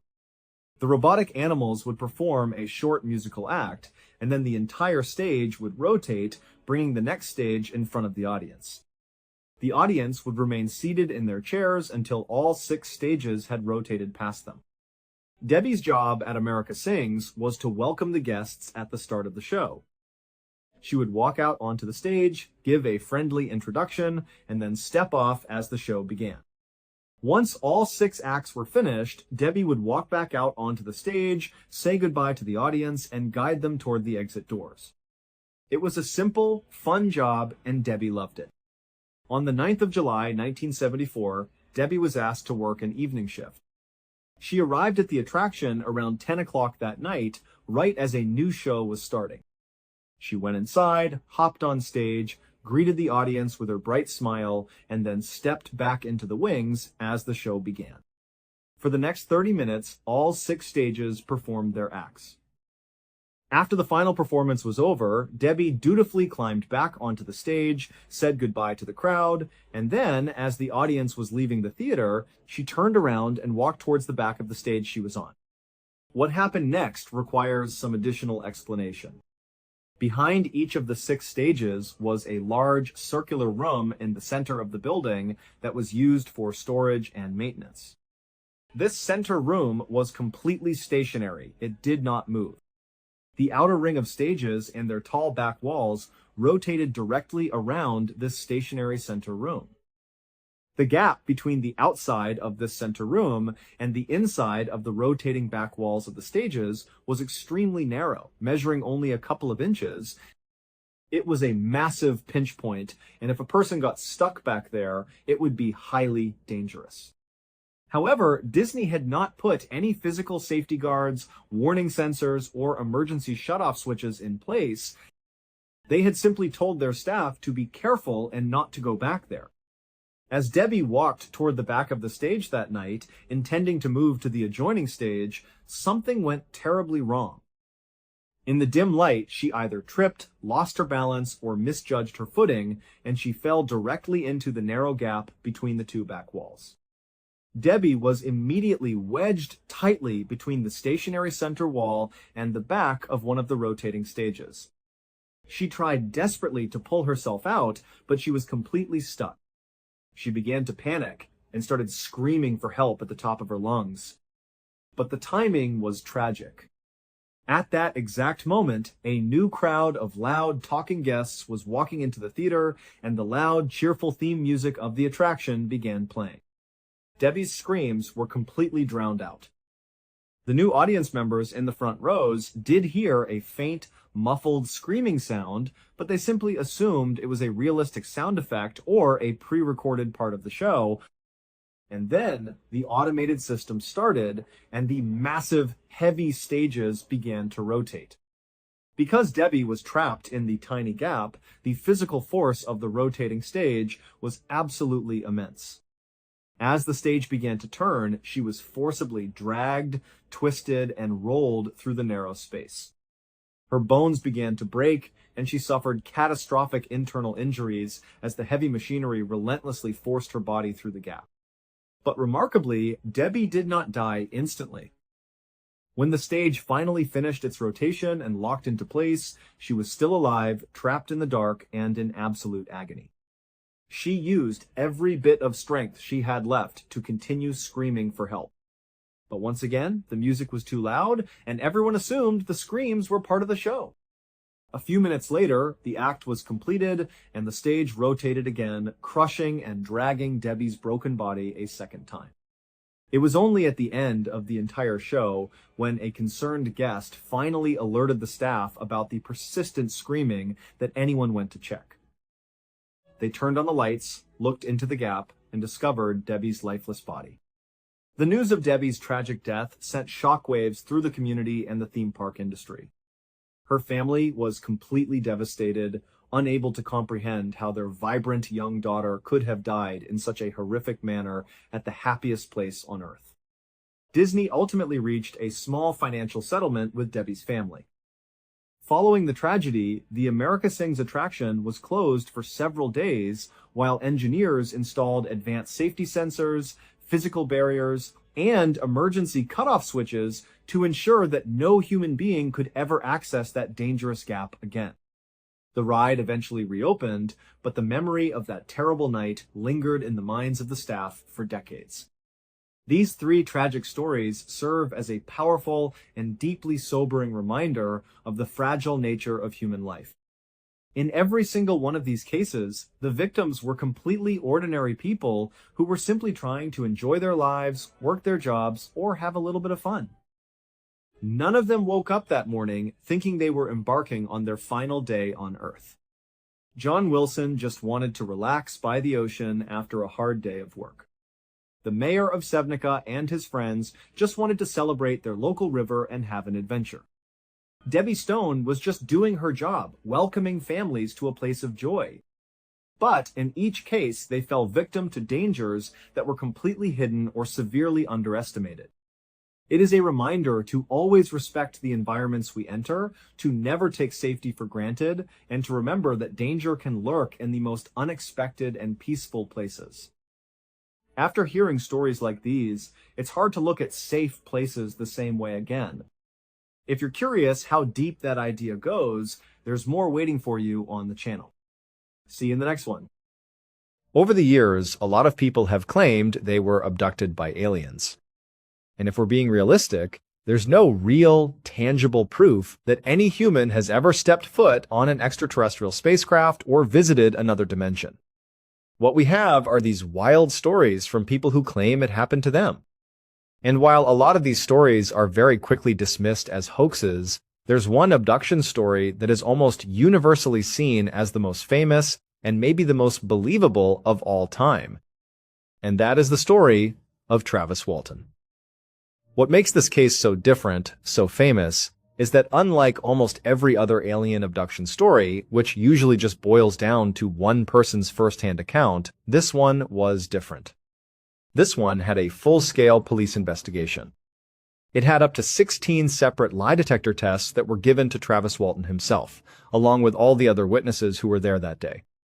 And most importantly, it had a group of 6 other perfectly level-headed men who said they actually saw the abduction happen. These guys have stuck to their story, every single one of them, for over 40 years. They all passed their lie detector tests, and not one of them has ever changed their story. And you have to think, at some point, you might be tempted to change your story, because these men came under an incredible amount of scrutiny.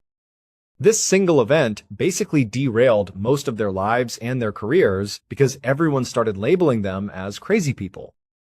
They became famous, sure, but in all the worst ways. So you have all these different elements that make this story seem, well, strangely credible. Even if you don't believe it was an alien abduction, you still have to figure out how to explain it. How do you explain the past lie detector tests where they're talking about a UFO? How do you account for the fact that Travis Walton was genuinely missing for 5 full days with absolutely no idea where he was? And there was a massive search effort looking for him in the exact area where he would have been. There are just so many unanswered questions. But the story itself, the story of what the other men saw happen, and then Travis's own story about what happened to him after he was taken, it all makes for an absolutely incredible tale. It's been turned into books and movies, and even to this day, it remains one of, if not the, single most fascinating purported alien abduction stories ever told. By the year 1975, Travis Walton, who was 22 years old at the time, had built up a bit of a bad boy reputation in his small hometown of Snowflake, Arizona. He was the kind of guy who rode a loud Harley-Davidson motorcycle right through the middle of town. He was a wild bull rider, and he was a boxer. There was this one story that people told about Travis. He was out driving with his friends one day, and they were just going down this road when a huge bear suddenly jumped out of the woods. It landed right in the middle of the road and just stood there. And Travis, without even thinking about it, just leaps out of the moving car and starts chasing after this massive bear. He actually scared it back into the woods and then kept chasing it for a good ways. So, that was Travis. He was known as this kind of rebel, maybe a little bit of a problem child, but he was absolutely beloved by his friends. He was just one of those cool guys who did things his own way. Travis and the 6 other men he worked with were loggers. They would get contracts to go out and clear trees in a specific area. Now, these weren't a big-time operation with huge heavy machinery. We're talking about chainsaws, regular saws, and axes. They were just these blue-collar, hard-working guys, and they would go out into the forest and clear patches of trees. That's what they did for a living. And it was a dangerous job. You're cutting down these enormous trees, and you're usually working pretty fast. You're operating dangerous equipment like chainsaws. Mike Rogers, who was the crew boss and was there on the day all this happened, he said in a number of interviews that the men he hired for these jobs had to be incredibly level-headed. They were not the kind of people you'd expect to come up with some fantastical story about an alien encounter. On the 5th of November, 1975, Mike Rogers and his crew got a new contract. They were supposed to clear out a huge 1,200-acre plot of land inside of the Sitgreaves National Forest. So Mike got his crew together. They all piled into the one pickup truck that Mike owned, and they headed out. Mike knew from the start that this was going to be a really, really difficult job. It was a massive area to cover, and he told his men right up front, "We're going to be working incredibly hard, so you need to expect long, full days." And so for the first 3 days of the job, even though they were working these extremely long hours and barely taking any breaks, they were still falling behind schedule. At the end of this 3rd day, it was late. They had worked all day long, and every single one of them was just completely and totally exhausted. Finally, they decided to wrap it up for the night. They all piled back into Mike's truck, all 7 of them, and they started the long drive down the access road back towards the main road that would take them back to town. As they were driving, they weren't really talking about work anymore. They were mostly just joking around, talking about what they were going to do that night. And as they're driving down this road, and remember, it's heavily forested on both sides, they looked off to their right, and they saw some lights in the forest. They all said in interviews later that they all noticed it, but at first, it didn't really stand out as anything strange or bad. It could have been anything, and they weren't really thinking about it. But as they kept driving down this road, the light seemed to get brighter, or maybe it was just that they couldn't help but notice it anymore. They all started commenting on this light. They're all looking at it, and somebody in the truck suggested that, oh, it's probably just the moon. It's a full moon tonight. But then one of the other guys on the other side of the truck happened to look out his window away from where the light was. And he goes, "No, the moon's over here. It's on this side of the road." So they knew it wasn't the moon. Then someone else suggested, maybe it's a forest fire. Maybe we should go check it out. But then Mike Rogers, who was driving, the crew boss, he's like, "No, if it was a fire, there'd be smoke. There's no smoke or anything." And then there was Travis. Remember, this is the guy who jumps out of cars to chase down bears. He was a total adrenaline junkie. And he's like, "Hey, let's just drive over there and see what it is. I don't know, it could be anything. Let's go check it out." The other guys in the truck were a little on edge about the idea, but ultimately they figured, what's the harm? They knew there was another little road that led over to that section of the forest. They'd just drive over, get a quick look at whatever this thing was, and then they'd leave. So they turn and they drive down this other little access road. They come around a bend and they pull into a clearing where the lights were coming from. And they are absolutely astounded by what they see. Every single one of them was later polygraphed separately about what they saw when they reached this clearing. And each one of them described the exact same thing with just slightly different details based on their own perspective. And all of the polygraph tests showed that they were all telling the truth. What they saw was this disc-shaped craft. It had what looked like panels of lights on its underside, and it was just hovering there in the clearing, maybe 50 or 100 feet off the ground. It wasn't spinning or moving at all. It was just floating in midair, as if it was suspended by nothing. And the men, in their interviews later on, they would all say that what struck them was not just the fact that there was this craft there, but how bizarre it was to see this thing just defying gravity. It wasn't moving at all, but it was just hanging there in the air right in front of them. One of the men, a guy who actually built houses and was a very handy guy, he even started commenting at length about the structural framework of this craft. He could see that there was some really impressive engineering on the underside of it. He said it was just a beautiful, beautiful machine. And they're all just sitting there in the truck staring at it. And Travis, he is so excited when they get to this clearing. He has no idea what he's looking at, but just like with the bear, where he jumped out and chased it, as soon as the truck was almost at a complete stop in this clearing, right next to this ship, he's jumping out of the car. Nobody else gets out, just Travis. And he starts walking just a little ways away from the truck, straight towards this craft. The craft doesn't move. It's just hovering there. From where they had parked, it was maybe 50 or 100 feet away from them, and then another 50 or 100 feet up in the air. And the crew, they don't say anything at first. They're just completely dumbfounded by what they're looking at. Travis is also dumbfounded, but he's walking towards it. He would say later in an interview that he was frightened, but he was mostly just curious. He knew he was looking at something that no one had ever seen before, some sort of craft that he couldn't identify, but it was absolutely fascinating to him. And so he kept walking closer and closer and closer to it. And as the crew in the truck kind of came out of their initial shock of seeing this unidentified flying object, they start yelling for Travis to come back.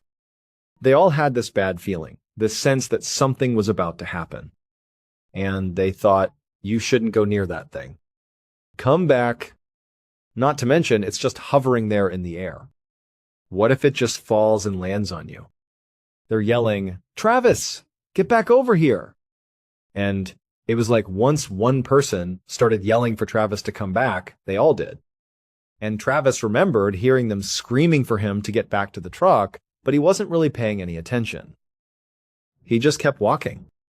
And finally, he stops. He's just standing there, looking up at it.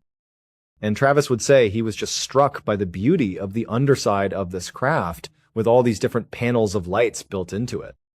It was this incredible piece of machinery. He's just looking at it, and then all of a sudden, it starts to spin just a little bit. And it starts to emit this noise, this loud mechanical sound that all of them reported hearing. And now, the yells from the crew are getting louder and louder. And Travis would say that he knew he needed to turn around and go back, but he just wanted to look for a few more seconds. He was just about to turn and head back to the truck when all of a sudden a beam of light comes out of the craft and strikes Travis, just like a lightning strike. And all of the crew saw this happen. He gets blown back about 20 feet. He was literally lifted off the ground and thrown 20 feet through the air. And they watched it all happen. Again, in all of their polygraph tests, they all said the exact same thing, and they all passed. He was hit by a ray of light from this UFO, and it knocked him back 20 feet.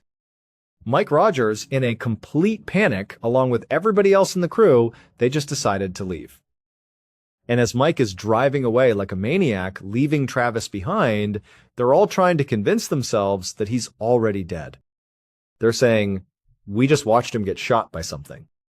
We don't know what that is. They're completely freaked out. They don't even know what they just saw. They're crying. They're hysterical. These are grown men, just absolutely terrified. And they're driving for a little ways until finally Mike just slams on the brakes and he stops the truck.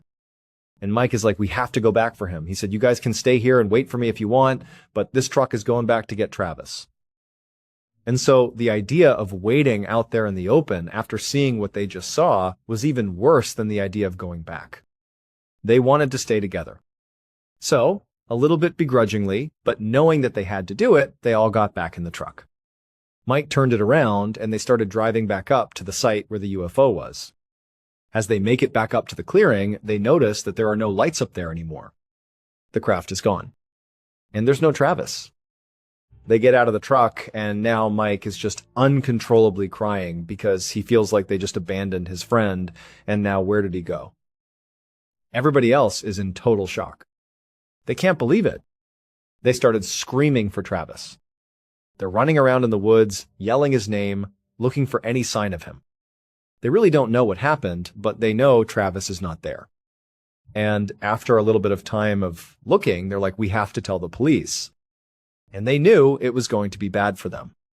They knew that when they told the police the story, a UFO came and zapped Travis and now he's gone. They knew that wasn't going to sit well with the police. But they also knew that they had to do it because they wanted to find Travis and they were very, very concerned about their friend. Mike and a few of the other crew members were just unable to even think straight. They were crying. They were so upset. And so finally, they drive until they get to a payphone. The first payphone they saw, this was 1975.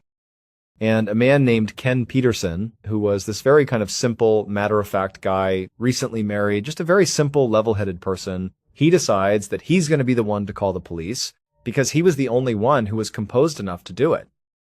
He calls the sheriff's department and he says, "You've got to come out here. We can't find our friend, Travis Walton. We'll have to describe it to you when you get here because trying to do it over the phone is not going to do it justice.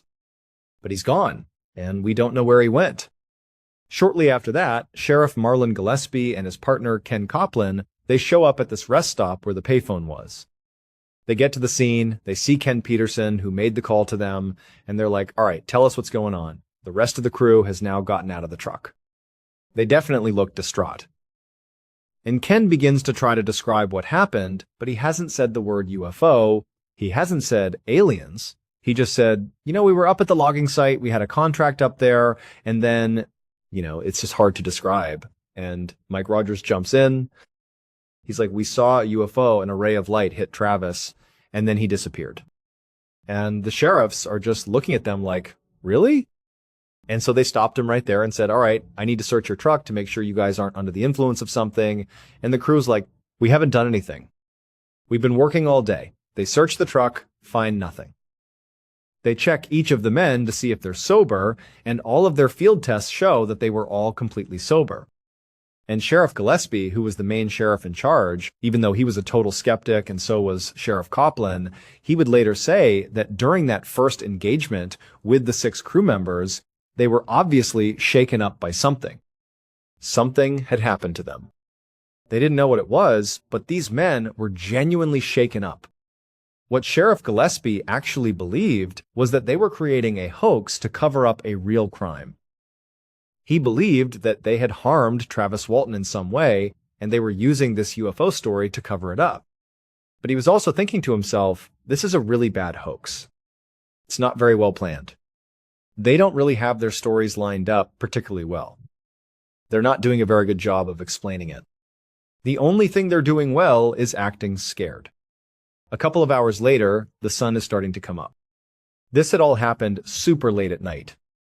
And Sheriff Gillespie and Sheriff Coplin have organized this huge search effort up in the forest where Travis had gone missing. The crew members, they're all still there as well.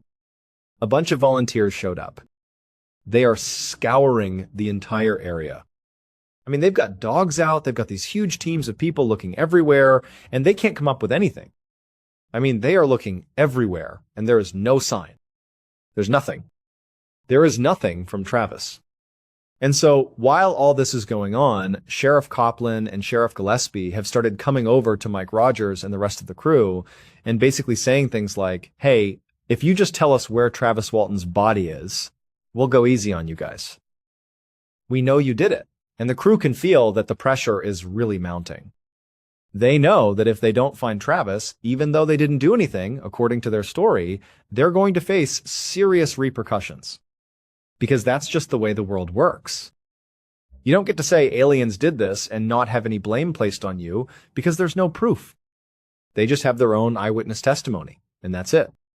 And so the crew has started to become very worried about what's going to happen. They're worried about Travis, of course, but they're also starting to see that they're probably going to be prosecuted for this unless they find Travis. And so they're all very stressed out. And they notice during the search, on this first day of searching, that there are these three guys wearing red jackets. And these guys had these tools that were scanning the ground, almost like a metal detector. And Mike Rogers, he was hoping that during this investigation, they would have people come out who were like paranormal investigators. I guess maybe he was a little naive to think that the police would actually do that, but he thought, given the fact that we've all said this was a UFO that zapped Travis, who then disappeared, that they would have at least one person representing the kind of paranormal side of the investigation coming out. And so he sees these guys in red with their special tools that look like metal detectors, and his gut tells him they're paranormal investigators. So Mike goes over to them and he's like, "Hey, what are these tools you guys are using? What is this?" And they look at him and they're like, "Oh, well, this test for radiation. We're scanning for radiation in the area." And he asked them, "What group are you guys with? Are you with the sheriff's department?" And they just didn't really answer him. They just said, "Oh, we're just checking for radiation in the area. That's just what we do." And Mike sees an opportunity here. Because when that ship emitted that ray of light that ultimately blew Travis Walton 20 feet and then made him disappear, they were within range of that big ball of lightning. And they were very much in the kind of cone where if there had been radiation coming off of that ship, he believed that perhaps they would have been hit with it. And so he asked the guys with the red jackets and their little radiation tools to scan the crew's jackets and their bodies to see if they were radioactive. And so the crew comes over and they scan them, and there's nothing. No trace elements of radioactivity. They're like, "No, there's nothing here." And then Mike realizes that from the time they called the sheriff until the search started, all of the crew had gone home and changed clothes before they came back out to do the search. And so he thought, well then, any of the radioactive materials would have been on our clothes, which aren't here. But we have our hard hats in the back of the truck that were out here the whole time. They were potentially exposed to whatever was out there from the ship. Can you test those? And so he brought over one of their helmets. And the guy in red scans the helmet, and the ticker goes all the way over, fully radioactive. And the guy in red, he looked up at Mike and then looked down at the helmet he was scanning. And he's looking at him, kind of trying to size him up. And then he turns and he kind of gestures at the other two men in red and tells them to stop what they're doing. And they come over and they're scanning the helmets as well. And then, without any indication of what the results were or what this meant, because Mike is kind of waiting for them to tell him what's going to happen, the guys in red just turn around and say, "Okay." And they just start walking away. And Mike's like, "Well, wait, what does this mean?" And they don't turn around. They just walk away from the search site. And so the other crew members are watching this happen too. And Mike and the crew are like trying to get them to come back, but they're not turning around. They're just leaving. And then they're gone. And so Mike goes over to the sheriffs. And they know the sheriffs think they did something to Travis. These are not their friends. But they figured they needed to ask them who those guys in red were. So they go over to Sheriff Gillespie and they're like, "Hey, who were those guys in the red jackets with the radiation detectors?" And Sheriff Gillespie is like, "Who?" "There's no one here looking for radiation. Everyone who is here because I ordered them to be here." "Who are they? Where are they?" And he's like, "They just walked over there." They went around the corner there, and Sheriff Gillespie was like, "Well, I didn't order them to be here." And it would turn out that they couldn't locate these three people. No one knew who they were. Mike went around and asked anybody who seemed like an authority figure if they knew who these people were. They asked people that interacted with them, and no one knew. After the search, which goes on for a couple of days, turns up absolutely nothing. There's no sign of Travis. The town of Snowflake, Arizona really turned on the 6 crew members. Everybody believed that they had done something to Travis. They believed that this UFO thing was a hoax and that they had harmed Travis and were using this as a cover-up. And the sheriff's department, they really perpetuated that idea. They were pretty open about the fact that they did not believe this was a UFO situation. This was not an alien abduction. This was a missing person case, and frankly, they believed the UFO thing was a complete hoax. National and international media had picked this story up, and it became this massively viral story all over the world. News media outlets were converging on Snowflake, Arizona, and they were inundating the sheriff's department with requests for more information about the supposed alien abduction. And it was really frustrating. The two sheriffs who were leading the investigation, Sheriff Gillespie and Sheriff Copeland, they were already skeptical and really upset about feeling like they were being taken advantage of by these crew members with this hoax as they believed it was. And so Sheriff Gillespie and Copeland decided, you know what? We're going to just cut through all the BS here. We're going to make these boys take a lie detector test. So they go out and they get one of the country's best polygraph examiners to come in and administer a lie detector test on each of the 6 crew members. And so one by one, over the course of the day, each crew member was tested for 2 hours. They were asked the same questions, all centering on the criminal side of things, the foul play angle for Travis Walton. They all go through it. And it turned out that 5 of the 6 had all shown that they were telling the truth. And the 6th person, his test was just inconclusive. It didn't mean that he was lying, it just meant that the test wasn't done very well. And this polygraph examiner, he had anywhere from a 92 to a 98% accuracy rate. He was one of the best in the entire country. And he even would say, it would be so difficult to fake that, to have 5 people, let's say this is all a big hoax, and they harmed Travis Walton. It would be almost impossible to have 5 people be able to pass my examination and have nobody slip up. They were telling the truth. And so the examiner tells the sheriff this. And Sheriff Gillespie is just dumbfounded. Because he truly believed that they were going to find out they were all lying and that this could just become a pure criminal investigation and it would be, let's go find Travis Walton's body. But now, the examiner is telling him they're telling the truth. And so Sheriff Gillespie and his partner are like, now what do we do? And then 5 days after Travis's disappearance, Travis shows back up. During numerous interviews, Travis would say that he remembers waking up on a road. He didn't recognize where he was, but it was nighttime, it was raining, and he sensed a very bright light above him. And so as he's lying there, he turns his head to look up into the sky, and he sees what looks like the underside of that ship. Because he remembered how struck he was by the beauty of the engineering underneath that disc UFO they saw in the forest. It looked the same. His vision was not great, but he's looking up, and he's pretty confident that's what he's looking at. And then it just flies up into the sky, and it's gone. And he's left in total darkness on a road in some place he doesn't know. He remembers standing up and feeling very weak and depleted and dehydrated, and he just knew that he had to get to civilization. He had to just go in a direction and find someone who could help him because he was so weak. He knew he would die out there if he didn't find someone who could help. And so he musters up the strength to stand up, and he starts kind of staggering down the road. And eventually, through just pure adrenaline, he just starts running. And luckily, he sees up ahead that there's a rest stop. And at rest stops, there are payphones. He makes his way down, and he goes to the payphone. And he still has change in his pocket. He puts it in the payphone, and he ends up calling his brother. And his brother, he can't believe he's talking to Travis, because at this point, everyone assumed Travis was probably dead. He didn't believe it was actually Travis. But Travis just said to him over and over again, "It's me. They brought me back." And he tells him where he is, because now he recognizes that this rest stop is actually in Snowflake, Arizona. When his brother picks him up, Travis would say that he believed that this was just minutes after the initial abduction. He didn't even know he had been abducted. It's like he's just coming to, and he's like, man, what happened? I was just over at that clearing where I saw this ship, and now I'm over here. What am I doing here? And so Travis's brother is looking at him like, where have you been? We've been so worried about you for the past several days.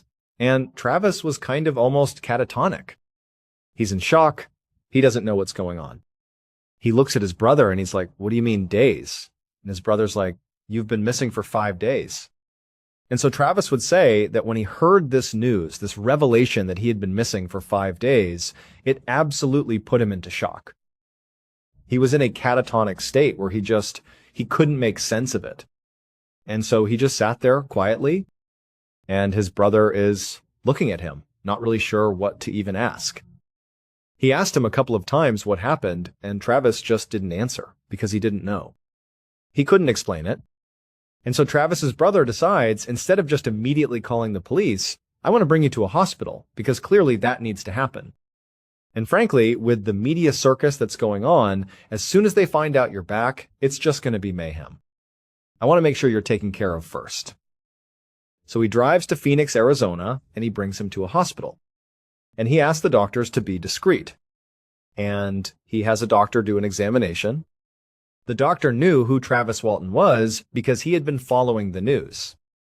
And he's doing an examination of Travis, and, he was malnourished, and he was tired, and he looked very sick. But there were no physical wounds, with the exception of one puncture site in his arm, in the crook of his arm. Travis was not a drug user, so it wasn't like that was a mark from using drugs. It was a puncture site. And they assumed someone had recently put a needle in his arm. And also, the doctor drug tested him and tested his blood, and there were no drugs in his system. It wasn't like he'd been using any sort of substance. So he kind of had a clear bill of health, minus the injection site and looking pretty ragged. And so after the examination, Travis's brother brings Travis back to his home in Phoenix. As soon as they get back, his home phone is getting constant phone calls. Word had made its way to the sheriff's department back in Snowflake, and they're nonstop calling Travis's brother like, hey, we hear he's back. We have to talk to him. We have to talk to him. Sheriff Gillespie, he drives all the way to Phoenix. He goes in, and he sits down to talk to Travis. And Sheriff Gillespie would say that Travis looked like he was in shock. He looked like he had been through something traumatic. It did not seem like he was acting. And he starts asking Travis what happened. And Travis, he does mention the UFO. He mentioned seeing this thing in a clearing, that he gets struck by some light, he doesn't know what it was. And then, he's on the road 5 days later, and he can't really make sense of what happened. He just didn't really know what happened over those 5 days. And finally, Sheriff Gillespie just kind of had to give up. He's like, well, we have no way to arrest him. We have no proof of anything. And so he decided, we're going to be in touch, and he drives back. And then the media starts showing up. Huge news trucks start showing up outside. Everybody had found out where he was because this was such a huge story, and everybody wanted answers. Finally, the National Enquirer, they reached out and they said, hey, if you give us an exclusive story, if Travis speaks to us about what happened to him, we will get you out of here. We'll bring you to a private location, and we'll even pay to have Travis undergo a whole other battery of tests that are not typically done to see if they could figure out what had happened to him. And so they agreed to go with the National Enquirer. So by the time he's actually sitting there talking to the people from the National Enquirer, he's had a little bit of time to maybe let his memory kind of kick back in about what had happened. And he's having these flashes of memory of what happened over those 5 days. Because initially, all he could remember was seeing the craft and then being on the road 5 days later. And so when he's sitting down with the National Enquirer people, he begins to recall what actually happened over those 5 days. And so this is what he said happened. He said that he remembers getting out of the truck and walking towards this craft, and he remembers his crew members yelling at him to come back. He knew they were yelling at him to come back. He just wanted to look at the craft a little bit longer. And then, right as he was about to turn around and head back, the craft started moving. This loud, kind of mechanical, eerie sound is being made, and before he had a chance to run back, he gets hit with this lightning bolt of some kind. Then, he remembers being in the presence of some doctors. He saw white lab coats, masks, and facial coverings. And he's kind of in and out of consciousness. And he's seeing this orange light around him, but he definitely sees what looks like medical professionals. And he's thinking to himself, whatever happened with that ship, it must have hurt me. And my crew must have scooped me up and brought me to the hospital. And so in his kind of in and out state, he's aware that he's around medical professionals, or at least what he believes are medical professionals. And at some point, his vision clears. It goes from foggy and in and out to being pretty much lucid. And he looks down at his chest, and there's a rectangular box sitting on his chest that he didn't recognize. It didn't really look like modern medical equipment. It just looked like this, almost like a rock, sitting on his chest. And he looks at that, and then he looks up at one of the people who's wearing a mask, who's working on him, one of the medical professionals, and this person is working on this box. And then the person looks at Travis Walton, and then leans in to look even closer at Travis Walton. And Travis is horrified. It was this grayish, thin, narrow-headed figure that was very short, maybe like 4 feet high, who was looking in at him. And its eyes were like slits. And it's just looking at Travis. And Travis, who's unbelievably scared at this point, he pushes everything off of him and rips out all the cords that are attached to him. He kind of topples off of this table that he was on. And he realizes he's in a fairly small room, and there are 3 of these humanoid creatures in the room with him. And he picks up the biggest instrument he can see next to the table that he was just lying on. He didn't know what it was. And he starts wildly waving it at them and screaming at them, "Get away from me!" And he's trying to make sense of what he's looking at. And the 3 figures in the lab coats, they start walking closer and closer to him. And they're just kind of looking up at him, trying to study him a little bit. They get all the way up to him, and he's waving this thing, and he's almost about to hit one of them when they just kind of abruptly turn around and leave the room, leaving him all alone in this kind of examination room. And as soon as they leave, he watches them go down a little hallway outside the door, and they turn left. And so he's practically paralyzed with fear, but he knows if he can't get out of this room, he's done for. And so finally, he kind of gets himself together, and he walks past the examination table. He goes down the hallway outside of the door, and instead of going left where they went, he kind of sneaks off to the right and starts walking. And he comes to another room. And it's a room that has a single chair in it. It's this tiny little room with a chair, and the chair is turned away from him. He begins to peer around the chair, and he sees that no one is sitting there. So he goes around in front of the chair, and he's like touching the wall, looking for a doorknob or any sort of mechanism that can get him out of this room. And he said the room, it was like this perfectly flat, everything was flat and smooth. There were no door handles. He couldn't find a way out. And he ultimately sees on the chair that it looks like there are some buttons on the chair itself. He pushes all these buttons on the chair, and nothing happens. And then, in the doorway where he came in, suddenly a person, a man, appears in the doorway who's wearing what looks like a spacesuit, like an astronaut suit. And Travis is so immediately relieved. Even though the weirdness of him being in an astronaut suit is pretty high, he's like, it's a human. And he doesn't know what to think about the fact that he's now excited to see a human, right? Like, it's terrifying that you were just around these non-humans, but he's in panic mode now. He sees another human being, and he runs over to him, and he says, "Please, you've got to help me. I don't know where I am. Where are we? What is this? What's going on?"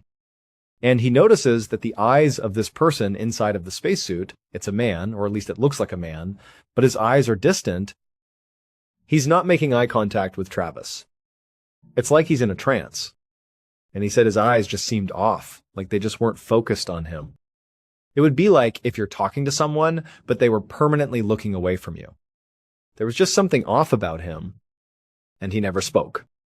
And so he's trying to ask this guy, "Where are we?" And the guy takes him by the arm, and he just starts leading him back into the hall where he came from, and they continue down the hall, not back towards the room where he was originally, but down the hall in the other direction, and they get to another door, and he opens it up.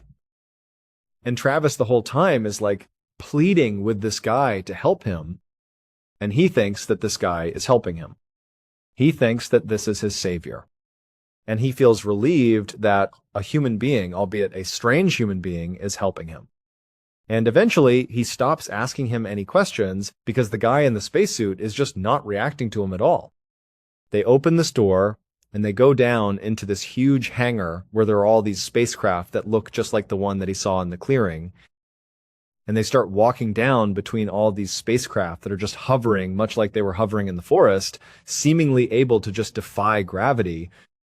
And the whole time, this guy in the spacesuit is saying nothing. And Travis is like, what is this? What are these craft? Is this military? The guy says nothing. They walk to the far side of the hangar and they open up another door. And they go into another bright white room. And there are 3 more human-like people with the strange eye thing going on in spacesuits that are standing there next to another medical table. And they're looking not at Travis, but their bodies are aimed in the direction of the door that they came in through. Travis goes in and he sees these 3 and he thinks, these people are here to save me.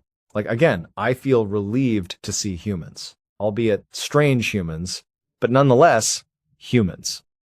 And the guy who had brought him in there continues to lead him over to the 3 other people.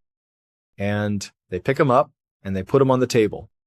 He starts kind of resisting because he doesn't know what they're doing. They're not speaking. He said, what are you doing? And they forced him onto this table, and he's feeling pretty weak at this point.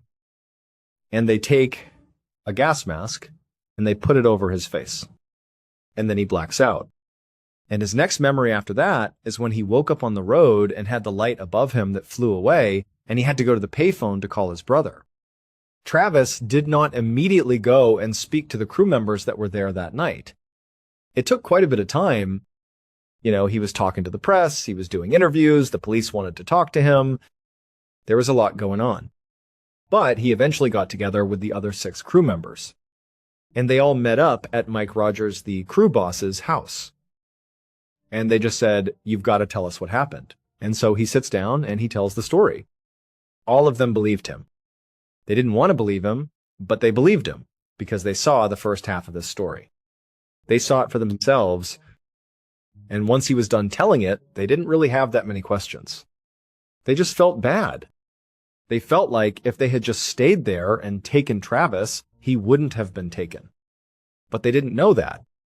And so all of them would leave Mike's house that day, and they would all go their separate ways. They did not stay in touch. They went their separate ways.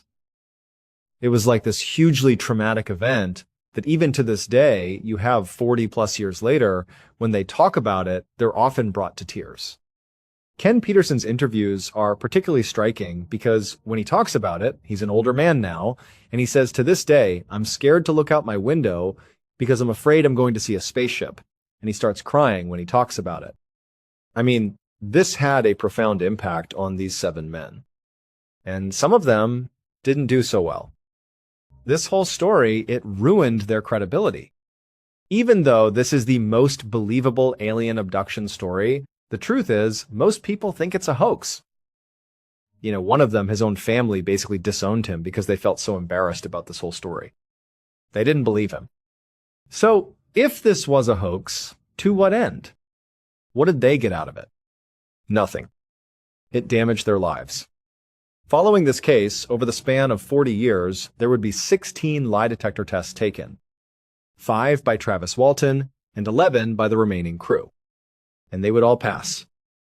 The one member of that initial polygraph set, when 5 had passed and 1 was inconclusive, he was retested with the same exact test, and he did pass. It's just one of those things where we're left with this incredible story where modern technology says they're telling the truth, but we can't fit that truth into what we think of as normal life. And so we've just decided that there's going to be a group of people that believe, and there's going to be a group of people that don't. And you're left to pick which side you're on. Thank you so much for watching. Let me know what you thought of today's episode in the comments. And remember, we have a whole playlist of true crime episodes ready for you to binge right now. Until next time, see ya. Have you ever had a dream that felt so real, so incredibly vivid, that when you woke up, you had to look around your room to make sure you were actually safe in your own bed? Most of the time, we wake up, shake it off, and move on. The dream fades away, and we never think about it again. But in September of 1885, a young woman named Mary had a dream that refused to fade away. Instead, it led her to a discovery that defied all logical explanation. It is a story that was printed in newspapers all around the world because of how truly unbelievable it was. But to understand how this happened, we have to look at where Mary was in her life at that exact moment. Mary was a young woman living in London. She was smart, kind, and had her whole life ahead of her. But she was also carrying a massive, heavy burden. Just 2 years earlier, her husband had died in a tragic accident. They had been deeply in love, and he was her absolute world. This sudden loss shattered Mary, sending her into a spiraling, deep depression. For 2 long years, she barely left her home in London. She went through the motions of everyday life, but she was just a shell of her former self, completely paralyzed by her grief. Mary's family and her husband's family watched her struggle, and they were incredibly worried. They did not want her to be alone. So they constantly sent her invitations to come visit them, hoping to get her out of London so she could find some peace. In September of 1885, Mary decided to accept one of these invitations. Her husband's aunt, who was very elderly and lived in a large country house in rural England, had asked Mary to stay with her. The aunt's house was about 100 miles away from London, which back then was a long, exhausting journey. Mary packed her suitcase, boarded a carriage, and began the trip. As the city faded behind her, replaced by open fields and rolling hills, Mary felt incredibly lonely. Every bump in the road reminded her of the empty space beside her where her husband should have been sitting. She spent the entire journey staring out of the window, lost in her thoughts, remembering the trips they used to take together. By the time the carriage finally pulled up to the estate, it was late in the evening and completely dark outside. Mary stepped out of the carriage onto the dirt road and stood there looking up at the silhouette of the massive country house. She walked up the stone steps, grabbed her suitcase, and knocked on the front door. A moment later, the door creaked open, and the aunt's maid greeted Mary with a warm smile. She took Mary's suitcase and told her she would carry it to the guest room so Mary could see her aunt right away. Mary thanked her and walked down the long, quiet hallway toward the bedroom. When she reached the room, she knocked gently, opened the door, and stepped inside. The room was dimly lit by a single candle, and lying in the bed was her husband's aunt. She was very old and frail in declining health. This was a big part of why Mary had agreed to make the journey. She knew her aunt did not have much time left. When the aunt saw Mary, she smiled warmly, and Mary sat down in a chair right next to the bed. For the first few minutes, they just engaged in normal small talk, catching up on the long journey and the quiet daily routine of the countryside. But as they talked, the aunt's smile faded, and she looked at Mary with pity. Mary immediately noticed it and felt a tight knot in her throat because she knew exactly what was coming. The aunt reached out, took Mary's hand, and asked her how she was really holding up. And just like that, the raw grief came rushing back, and Mary had to fight back her tears. She explained that she was trying, but it was just so hard to go on without him. The aunt, with the best of intentions, told Mary that she was still so young. She said that while it was natural to grieve, Mary had to eventually move on, find someone else, get married again, and start a new life. But to Mary, this was the last thing she wanted to hear. She believed her husband was the love of her life, and no one could replace him. She did not want to move on or find anyone else. She just wanted her husband back. But she did not want to argue. So she simply told her aunt that she was extremely tired from the travel and should go to bed. The aunt nodded, and they hugged. Mary left the room, walked to the guest room, changed into her nightgown, and crawled into bed. But a few hours later, in the dead of night, Mary's eyes flew open. She bolted upright, gasping for air. Her skin was cold and clammy, covered in sweat. She was shaking and completely disoriented. It took her several moments of staring at the unfamiliar walls to remember where she was. Once she calmed down, she realized she had just had the most terrifying, realistic nightmare she had ever experienced. In the dream, she was standing at the edge of a massive dark field. It was nighttime, and there was nothing around for miles. The sky was pitch black, with no stars and no moon. But right in the middle of this empty field, sitting all by itself, was a small, broken-down wooden shed. It looked incredibly old, with rotting planks and a door hanging off its hinges. In the dream, Mary felt an intense, overwhelming wave of fear looking at this shed. Every instinct told her to run. But she could not control her movements, and her feet began to carry her toward it. With every step she took toward the shed, her terror grew. And then, as she got closer, she started to hear a sound coming from inside. It was the sound of a woman moaning in absolute agony. The sound was so raw and painful that it made Mary's skin crawl. But still, she could not stop. She walked right up to the shed, reached out her hand, and flung the door open. Inside, tucked into the dark corner, was an emaciated, dirty woman who was clearly dying. But as the woman slowly turned her head to look at Mary, her face suddenly shifted. It was no longer a stranger's face. It was the face of Mary's dead husband, staring back at her with hollow, lifeless eyes. And that was the exact moment Mary had jolted awake. She sat in the dark room for a long time, trying to shake the image of her husband's face from her mind. Her heart was still racing, and she knew there was no way she could fall back asleep. She needed to clear her mind. So, she got out of bed, put on her shoes, and grabbed her heavy coat. She also grabbed a small silver flask of brandy from her suitcase, thinking a few sips of the strong alcohol might help soothe her frayed nerves. She quietly slipped out of the front door of the house and stepped into the cool night air. The English countryside was completely silent. It was so different from the constant, noisy bustle of London. There were no gas lamps, no carriages, and no people. The only light came from the bright moon hanging high in the sky, casting a silver glow over everything. Mary took a sip of her brandy and began to walk. At first, she planned to just walk around the aunt's garden. But the cool air felt so good, and the silence was so peaceful, that she just kept walking. She walked past the boundary of the property and out into the open countryside. She did not know where she was going, but she did not care. She just wanted to walk until she felt calm. About 15 minutes later, Mary found herself walking up a steep grassy hill. The moonlight was casting long, dramatic shadows across the landscape. She reached the top of the hill, took another sip of her brandy, and looked out at the view. And the moment she did, she froze in absolute terror. Spread out before her was a massive, empty field. And right in the middle of that field was a small, broken-down wooden shed.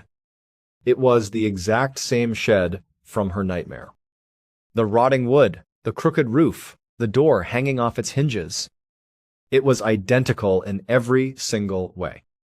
Mary stood frozen, staring at the structure. Her mind was screaming at her to turn around and run back to the house. This was impossible. How could a place from her dream actually exist in real life, in a part of the country she had never visited before? It made no sense. But just like in her dream, she suddenly felt this powerful, unexplainable urge to go to the shed. It was as if some invisible force was pulling her down the hill, and her legs began to move on autopilot. She walked down the hill and stepped into the tall grass of the field. With every step, the air seemed to grow colder and her breathing became shallow. And then, when she was about 50 yards away from the shed, she heard it. It was the exact same sound from her nightmare. A weak, painful, moaning sound was coming from inside the wooden walls. Mary was absolutely terrified, convinced that if she opened that door, she was going to see her dead husband's face staring back at her. But she could not stop. She reached the door, took a deep breath, and threw it open. She looked into the dark corner of the shed, and there, huddled on the dirt floor, was indeed a figure. It was a woman, incredibly thin, covered in mud, and shivering violently. But when the woman slowly raised her head to look at Mary, she did not have the face of Mary's husband. She was a complete stranger, but she was clearly dying and needed immediate help. Mary felt a sudden rush of relief, but it was quickly replaced by deep concern. This woman was in a terrible state. She was wearing torn, dirty clothes, and her skin was pale and sunken. She looked like she had not eaten in weeks. She was so weak she could barely keep her eyes open, and she was groaning in pain. Mary knelt down next to the woman and asked her what had happened, but the woman was far too weak to answer. Mary knew this woman needed a doctor immediately. She looked around the empty field, but there was no one in sight. The nearest house was her aunt's, which was at least a 15-minute walk away, and Mary was not strong enough to carry her. But Mary also knew that if she left this woman alone in the freezing cold to go find help, she might not survive. So, Mary made a decision to stay with her. Mary took off her own heavy coat and gently wrapped it around the shivering woman's shoulders. Then, she opened her flask of brandy and slowly poured a few drops into the woman's mouth. The woman swallowed it and let out a soft sigh. For the rest of the night, Mary sat on the cold dirt floor of the shed, holding the stranger in her arms. She kept her as warm as she could, occasionally giving her small sips of brandy to keep her conscious. It was a long, exhausting night, but Mary refused to leave her side. Finally, the sky began to turn gray, and the sun started to rise over the hills. Mary looked down at the woman and was relieved to see she was still breathing. In fact, she actually seemed a little bit better. But they still needed to get out of there. Mary was just about to stand up and run to the house for help when she heard a sound in the distance. It was the distinct sound of wooden wheels and horse hooves on a nearby dirt road. Mary jumped up, ran out of the shed, and stood in the field, waving her arms. Coming down the road was a large, horse-drawn, covered wagon. Mary began to scream for help as loudly as she could, desperate to get the driver's attention. The driver of the wagon heard her, pulled on the reins, and brought the horse to a stop. He looked out from the driver's seat, surprised to see a young woman standing in the middle of a field at dawn, looking disheveled and frantic. Mary ran over to the wagon and quickly explained that there was a dying woman in the shed who needed urgent medical attention. The driver, seeing how desperate Mary was, immediately jumped down from his seat and followed her back to the shed. When he saw the state of the stranger, he didn't ask any questions. He gently picked her up, carried her out of the shed, and placed her in the back of his covered wagon. Mary climbed in after her, and the driver turned the wagon around and headed straight toward Mary's aunt's estate. When they arrived, the driver carried the unconscious woman into the house. Mary immediately told her aunt's maid to run to the village and fetch the local doctor. With the stranger now safe inside the house and the doctor on the way, Mary felt a sudden, massive wave of exhaustion hit her. She had been awake all night in the freezing cold, and she had used every ounce of her strength to save this woman. She felt incredibly weak. Mary decided she needed to lie down for just a few minutes while they waited for the doctor. She walked up to the guest room, climbed into bed, and closed her eyes. But as she lay there, she realized this was not just normal exhaustion. Her body began to ache, and her throat felt like it was on fire. Within hours, she developed a raging, intense fever. When the doctor finally arrived at the house, he ended up having to treat 2 patients instead of 1. The stranger was severely malnourished and dehydrated, but with food, warmth, and rest, she was expected to recover. Mary, however, was in a much worse state. The exposure to the cold night air, combined with the extreme physical and emotional stress she had been under, had triggered a severe, life-threatening illness. For the next several weeks, Mary remained bedridden. She was completely delirious, drifting in and out of consciousness. Her fever would spike to dangerous levels, and her aunt and the maid feared she would not survive. They took turns sitting by her bedside, bathing her forehead with cool water, and praying for her recovery. Mary had no concept of time, experiencing only a blur of fever dreams. It was not until the beginning of October, nearly a month later, that Mary's fever finally broke. One morning, she opened her eyes and felt a cool breeze coming through the open window. For the first time in weeks, her head was completely clear. The heavy, oppressive fog of the illness was gone. She slowly looked around the room, taking in her surroundings. And as she did, she noticed someone sitting in a chair in the corner of the room. At first, Mary assumed it was a nurse who had been hired to care for her. But as she squinted her eyes to get a better look, she realized she was looking at the woman from the shed. But she did not look like she was dying anymore. Her cheeks were full of color, her hair was clean, and she was wearing a clean dress. She looked healthy, vibrant, and incredibly happy. When she saw that Mary was awake and looking at her with clear, conscious eyes, the woman's face lit up with a massive, joyful smile. Mary was completely confused. She did not understand why this woman was still here in her aunt's house after all this time. Surely, she should have returned to her own family. Mary opened her mouth to ask her what was going on. Before Mary could get a single word out, the woman jumped up from her chair and rushed to the side of the bed. The woman was bursting with excitement. She told Mary that she had been waiting by her bedside for weeks, praying for the moment Mary would wake up because she had a story to tell her. She said she could not leave until she had told Mary everything, because Mary had not just saved her life, she had changed the course of history for her family. The woman sat down on the edge of the bed and began to speak. She explained that 2 years earlier, she had boarded a large passenger ship in England. The ship was bound for South America, specifically Brazil, where she was planning to start a new life. But about 5 days into the voyage, when they were far out in the middle of the Atlantic Ocean, a catastrophic fire broke out on board. The fire spread with terrifying speed. The crew and passengers panicked, and the ship quickly began to sink into the dark, freezing ocean. The woman said she had been asleep in her cabin when the fire started. By the time she woke up, the hallway outside her room was filled with thick, black smoke. She was trapped and convinced she would die. But then, just as she was about to give up hope, her cabin door was kicked open. A man, a complete stranger to her, came running through the smoke and fire. He did not know her, but he risked his own life to save her. He scooped her up in his arms, carried her up to the burning deck, and threw her into one of the very last lifeboats just as the ship began to go under. The stranger climbed into the lifeboat with her, along with a handful of other survivors. They had no food, very little water, and no way to navigate. They simply rowed through the dark ocean, hoping to find land. After days of rowing, they eventually spotted a small, uninhabited island. It was little more than a pile of rocks and sand in the middle of the ocean, but it was land. They dragged their lifeboat onto the shore and realized they were shipwrecked.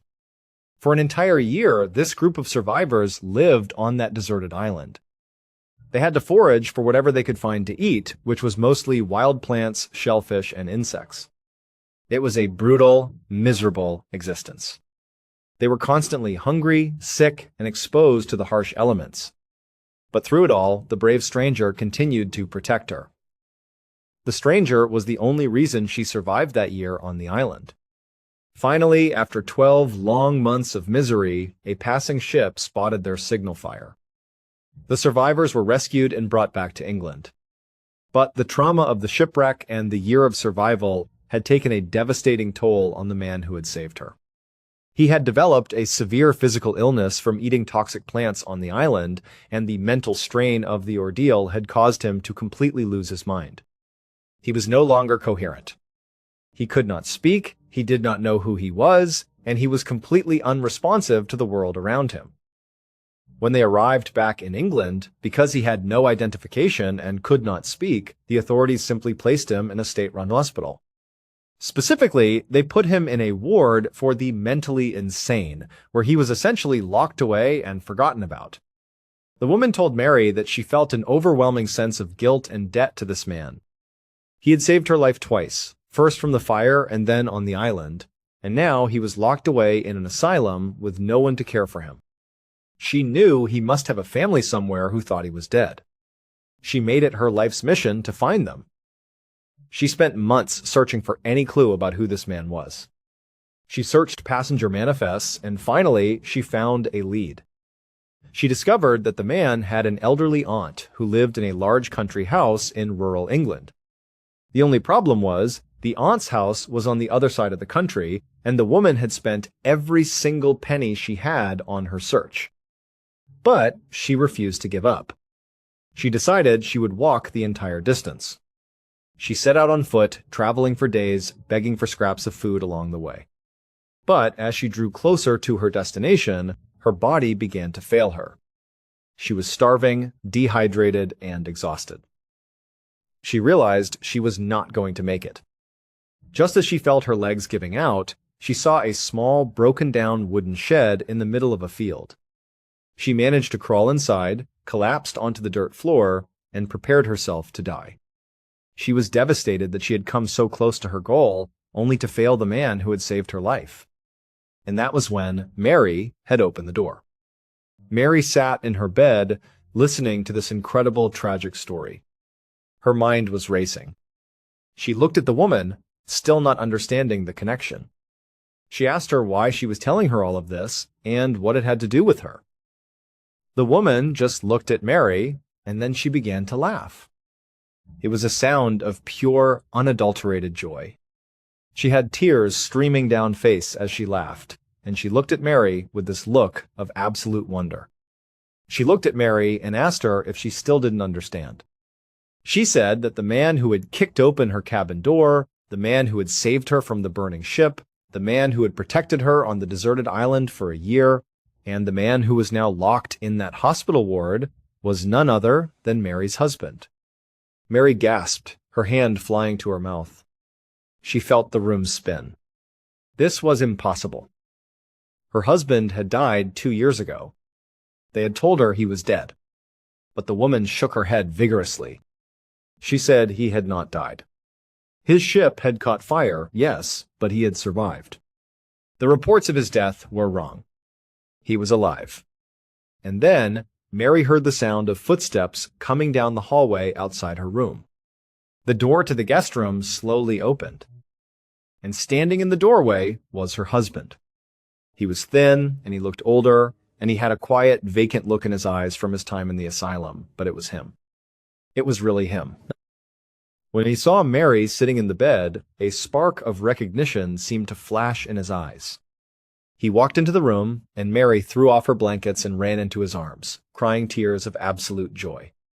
It turned out that after Mary had rescued the woman from the shed, and the woman had recovered at the aunt's house, she had been able to tell the aunt the name of the man who saved her. The aunt immediately recognized the name of her nephew, Mary's husband. They had immediately contacted the authorities, gone to the hospital ward, and brought him home. And it had all happened because of a dream. If Mary had not had that terrifying, vivid nightmare about the shed, she would have never gone for that late-night walk. She would have never climbed that hill, she would have never found the shed, and she would have never rescued the woman. The woman would have died in that shed, and no one would have ever known that Mary's husband was actually alive, locked away in an asylum. The story of Mary and her husband became a global sensation. It was printed in newspapers across the world, and people spent years trying to find a logical explanation for how it was possible. How did Mary dream of a place she had never seen and a dying woman who held the key to her husband's survival? Some claimed it was a pure coincidence. Others believed it was a genuine premonition, a supernatural connection between two soulmates. But to Mary and her husband, the explanation did not matter. They were back together, and they spent the rest of their lives together, slowly healing from the trauma of the past 2 years. Behind every story we tell are real people. That's why we started the Mr. Ballen Foundation, to support victims and families impacted by violent crime. To date, with your help, we've been able to donate over $1.5 million to people in need. If you are interested in joining and helping us help more people, please consider visiting our website. Some stories end with answers, but this one only leaves questions. Was it fate? A coincidence? Or something we simply can't explain? Tell me your thoughts in the comments. On Sunday afternoon, the 12th of March 2006, 39-year-old Michael Zamidi Jr., known as Mike, was riding his ATV. In Freedom, New Hampshire, he glided across a huge frozen lake. Mike smiled as the cold air nipped at his cheeks and felt sharp in his lungs with every breath. Totally enjoyed it here. Mike resided in Wakefield, Massachusetts, 2 hours away for most of the year. Freedom was his escape. His parents owned a summer home on this lake, and he had come here his whole life. He felt at home in this tiny, tranquil lakeside hamlet where his real-life stress could melt away. Mike recently took a big stride. His parents lived just down the street from his Freedom vacation home, which he acquired. This purchase was huge for him. It signified his triumph. Mike owned a Wakefield cement contracting business. He spent years creating all-state concrete pumping, countless long days, and restless nights. He wanted to provide his wife, Michelle, and 3 children a good life, This second mansion, this lakeside refuge, proved he had succeeded. He succeeded. Success was costly. His marriage was also deeply strained by his concrete industry work. As boss, he had all the responsibility and brutal hours. He traveled often. This left Michelle and the kids mostly alone. She handled most of the children, housework, and juggling while he worked. She had lately informed Mike that his frequent absence, no matter how much money it brought in, was hurting her and their family. These ideas ran through Mike's head as his ATV skimmed the ice. Success, stress, marriage. He was attempting to comprehend it. He saw it then. He saw another ATV approaching from across the lake. His gut nodded as it approached. He recognized the driver. Sean Fitzpatrick was his other marital issue. Sean was their lakeside neighbor. He was the Zammitti family's close buddy for years. He resided in Freedom year-round after retiring. Sean was always around when Mike and his family visited. He came over for dinner and barbecue. On his boat, he took the kids. Mike's kids called him Uncle Sean because he was so present. Last summer, Mike found something that ended their friendship. He discovered his wife Michelle was cheating with Sean. Mike was devastated by the finding. Everything felt like it had shifted in his universe. Despite the treachery, Steve and Michelle decided to stay married. Still in love, they had 3 kids to consider. They started therapy together to repair things. Mike and Sean had no relationship. Mike hadn't spoken to Sean since learning. Mike disliked conflict. He found it easy to avoid Sean and rebuild his life with Michelle. Mike didn't want Sean coming right for him. He instinctively throttled his ATV, turned it around, and sped off. It was too late. Sean waved him down as he slowed. Mike felt shackled. He reluctantly stopped his ATV and waited for Sean. Sean skipped small conversation. He looked at Mike and stated he was delighted he met him. He wanted to apologize to Mike for last summer with Michelle. He acknowledged it wasn't okay and hoped they could go on. Sean's sincerity surprised Mike. Mike said, "You know what? It's all good," without meaning it because he despised awkward situations. Not everything was good. However, expressing that ended this awkward conversation the fastest. Mike really wanted to leave Sean and return home. He instructed Sean to hurry because Michelle needed him to pack the car. Before Sean could respond, Mike turned his ATV around and drove it back across the ice, leaving him alone on the frozen lake. Mike entered his holiday home 15 minutes later. He observed a row of nicely packed and zipped luggage beside the door first. He smiled within. Michelle had finished everything. Soon after, she entered and kissed him. He was assured the youngsters were finishing up cleaning their rooms and would leave soon. Suddenly, a car horn beeped twice outside. Michelle rolled her eyes and laughed. They both knew who it was. Must be Mike's parents.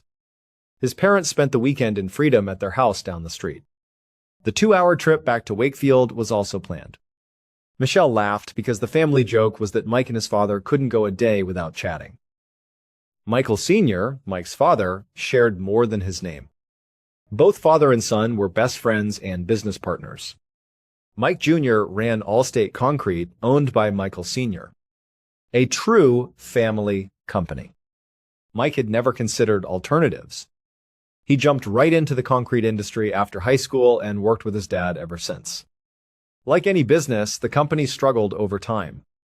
Previously, a former employee filed a difficult case.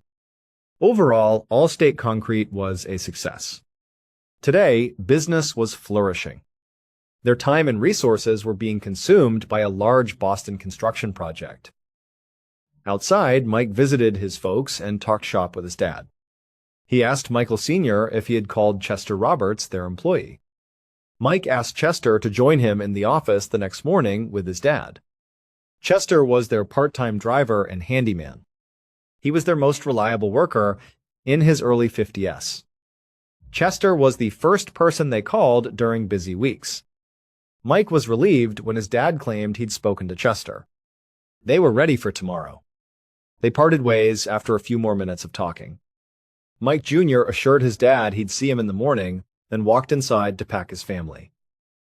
The next morning, Monday, March 13, Mike Jr. drove his vehicle into Wakefield's Allstate Concrete parking lot before 8. He arrived on time. Being the first, he saw a light rain falling. He jumped out, ran across the wet pavement, and unlocked a side door next to a huge garage bay door. The Allstate building had a huge garage.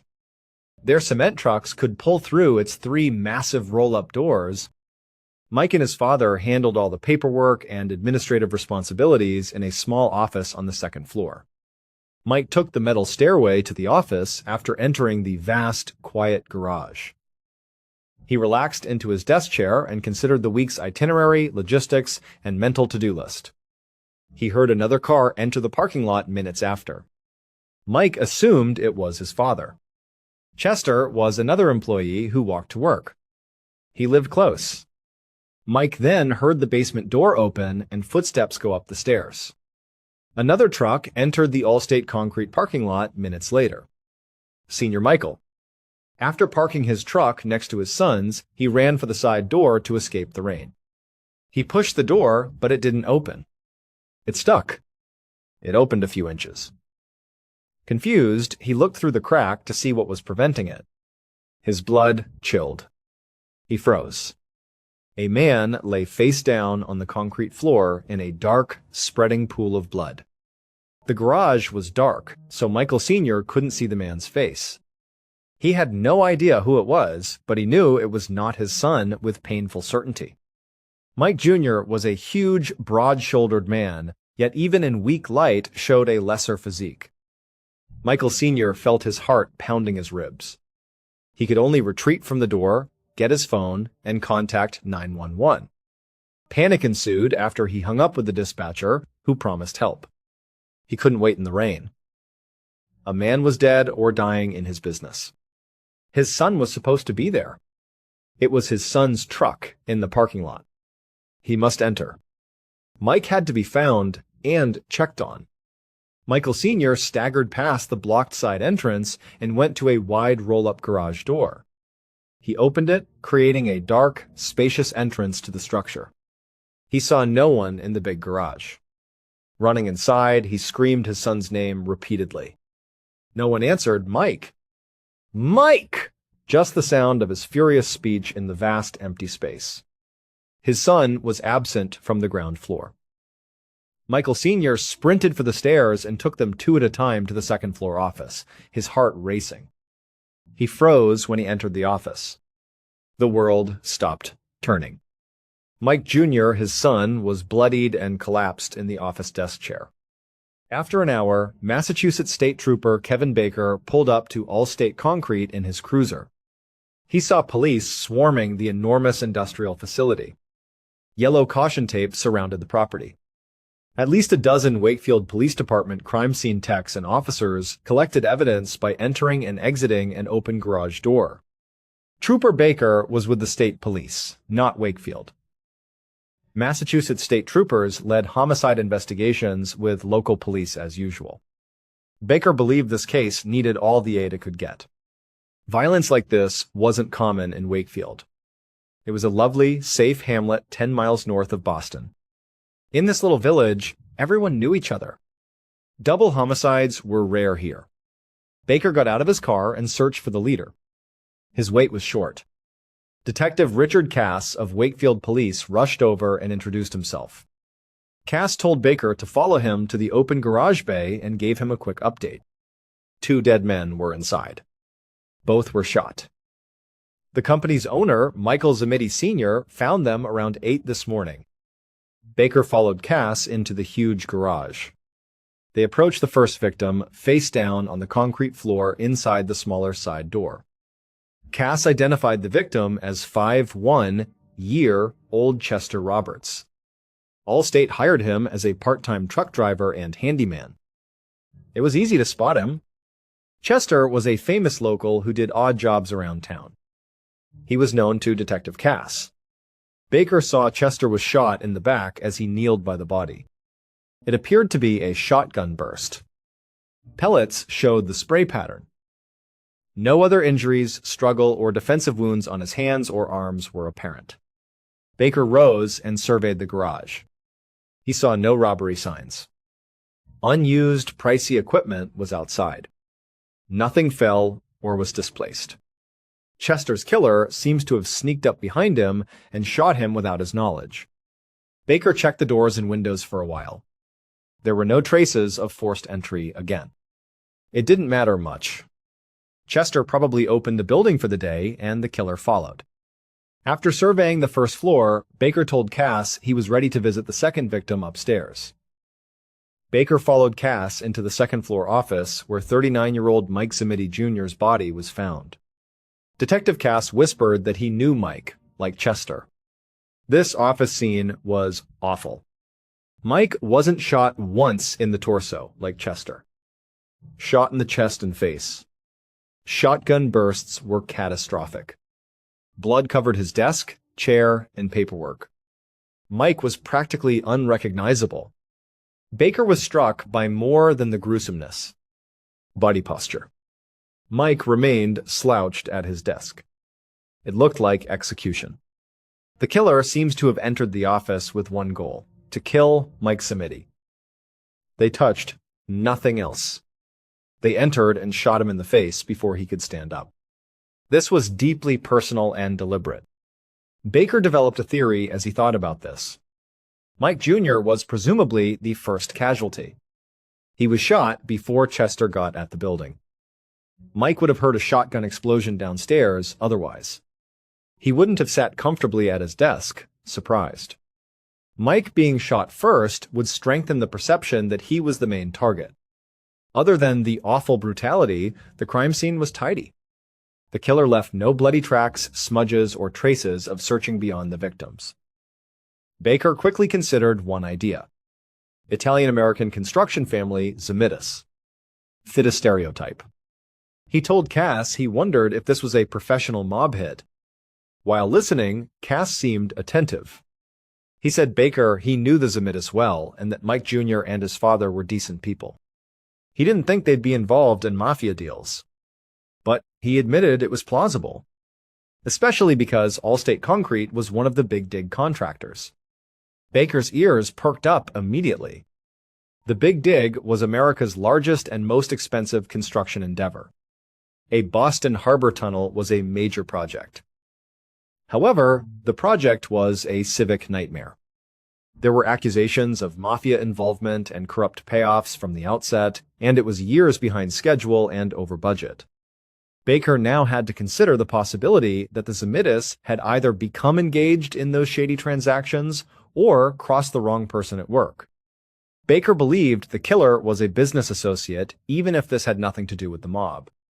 Someone who knew the company, building layout, and that Mike would be alone early in the morning was needed. Chester, the second casualty, was probably not intended. Baker wasn't clear why Chester was slain. Due to his late arrival and witness status, he could have been eliminated. He may have been involved in the Zamitis' fight. Baker stood still, scrutinizing the bloody paperwork on the desk. He then told Cass that they needed a thorough list of Allstate's previous and present workers and clientele. While strolling around the workplace, he saw a 1.6 gauge shotgun shell on the floor. He ordered a crime scene tech to bag it and examine the building for more ammunition. Baker and Cassie returned outside. Behind the police tape, a few observers and reporters had gathered. Baker requested Cass to talk with Michael Zamiti Sr., the body finder, outside. DCAS shook his head. He said Michael Sr. was disoriented and barely able to communicate when he came due to grief and shock. Cass decided to send him home. When Michelle, Mike Jr.'s wife, arrived, another cop did the same. She hysterically claimed to have heard of an accident. When she learned her husband was dead, they took her home too. Baker accepted but wasn't pleased. Time matters in murder investigations. He preferred to speak to crucial witnesses and family members quickly while their recollections were fresh. He was sorry to miss the chance to talk to Michelle right away because the spouse is always a suspect in homicides. There was still a lot of work to do at the scene, but Wakefield police knew where to find the family. Baker advised Cass to canvass surrounding businesses for witnesses or security cameras. The next morning, March 14, Trooper Baker parked in front of the Zamiti family house in Wakefield. He and Detective Cass spoke with Michael Sr. After receiving Chester and Mike's initial autopsy reports, they didn't find anything new. Mike was shot twice, Chester once. Death struck both guys instantaneously. However, detectives had one hopeful lead. No CCTV cameras were detected on the Allstate concrete facility, but surrounding businesses had them. A team of officers was meticulously scrutinizing the clip. Another Baker team interviewed Chester Roberts' family. He could have been wrong, and Chester, not Mike, was the target. Beyond that, crime scene techs uncovered little physical evidence. There were no usable prints. The morning of the murders, it rained, so they couldn't lift any clear footprints or wheel marks from outside the structure. Now Baker was betting on Michael Sr. He knocked on the main door, hoping the heartbroken father might direct them. Baker and Cass joined Michael Sr. and Pat, Mike's mother, in the Zamiti living room a minute later. Both parents seemed shocked. Michael Sr. was shivering, as Pat sat silently crying.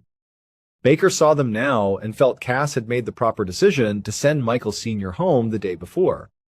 Even 24 hours later, they were too distraught to give precise answers. Baker opted to be brief. He first requested Michael Sr. to explain the body discovery again. The father gave the 911 dispatcher the same tale, all aligned. Baker proceeded to his actual purpose. He inquired whether anyone wanted to hurt Mike Jr. Michael Sr. shakily breathed. He noted that in the building industry, you sometimes encounter stiff competition. But he and his son always tried to get along with everyone. Fighting was terrible for business, he argued. But as he said this, he sat up taller, as if he had noticed something. He indicated a previous employee had a vengeance against them. It was his nephew, Hank Jennings. Hank sued the corporation a few years ago for unpaid overtime wages. They settled with Hank out of court, but the whole thing had sparked animosity. There was still much hatred. Mike Sr. glanced at his wife Pat, who nodded and said it had been difficult and turbulent. Baker meticulously recorded Hank's facts. After chatting with Mike's parents for a while, he and Cass left. Baker knew he would need to talk to the Zamitis again, but for now, he would give them room. He and Cass had a new lead. They'd investigate Hank Jennings. Baker returned to Cass's Wakefield Police Department office 2 days later to review crime scene images and witness accounts. He was getting restless. After meeting Mike's parents, he hoped Hank Jennings, the bitter cousin, would be their guy. They dispatched officers to find Hank for an interview, but they hadn't found him yet. They had reached Mike's wife Michelle and questioned her at home. She didn't give them much information. She said she was home with her kids when her husband was murdered. She claimed she didn't know anyone who had hurt him. Baker and Cass examined Allstate Concrete's financial records but found no mafia connections. Still, they were better off than a few days earlier. Detectives reviewing surveillance footage from businesses near Allstate discovered something. One security camera faced the street in front of the Allstate building. The angle wasn't right to show the company's parking lot. It recorded all street entry and leave vehicles from the parking lot. Cameras captured Mike Jr.'s truck arriving at work at 7:39 a.m. 5 minutes later, an unknown green pickup truck arrived at 7:44. A few minutes later, Chester Roberts arrived on foot. The same green truck left the parking lot at 7:50. 12 minutes passed before Michael Sr.'s red truck arrived at 8:02. Massive break. The killer probably drove that green truck and killed Mike and Chester between 7:44 and 7:50 a.m. The video quality didn't show the driver or license plate, but knowing the killer's likely vehicle's make and color was crucial. They could narrow their suspect list. Just then, the desk phone rang. Baker watched Cass grab it. After listening, Cass looked confused. He thanked the caller and promised to arrive. He hung up and faced Baker. He claimed Michelle Zamidi was calling. She called to share new information she hadn't shared in her first interview. She said it was crucial. Baker and Cass sat across from Michelle in her living room again 15 minutes later. Baker saw her as a different person.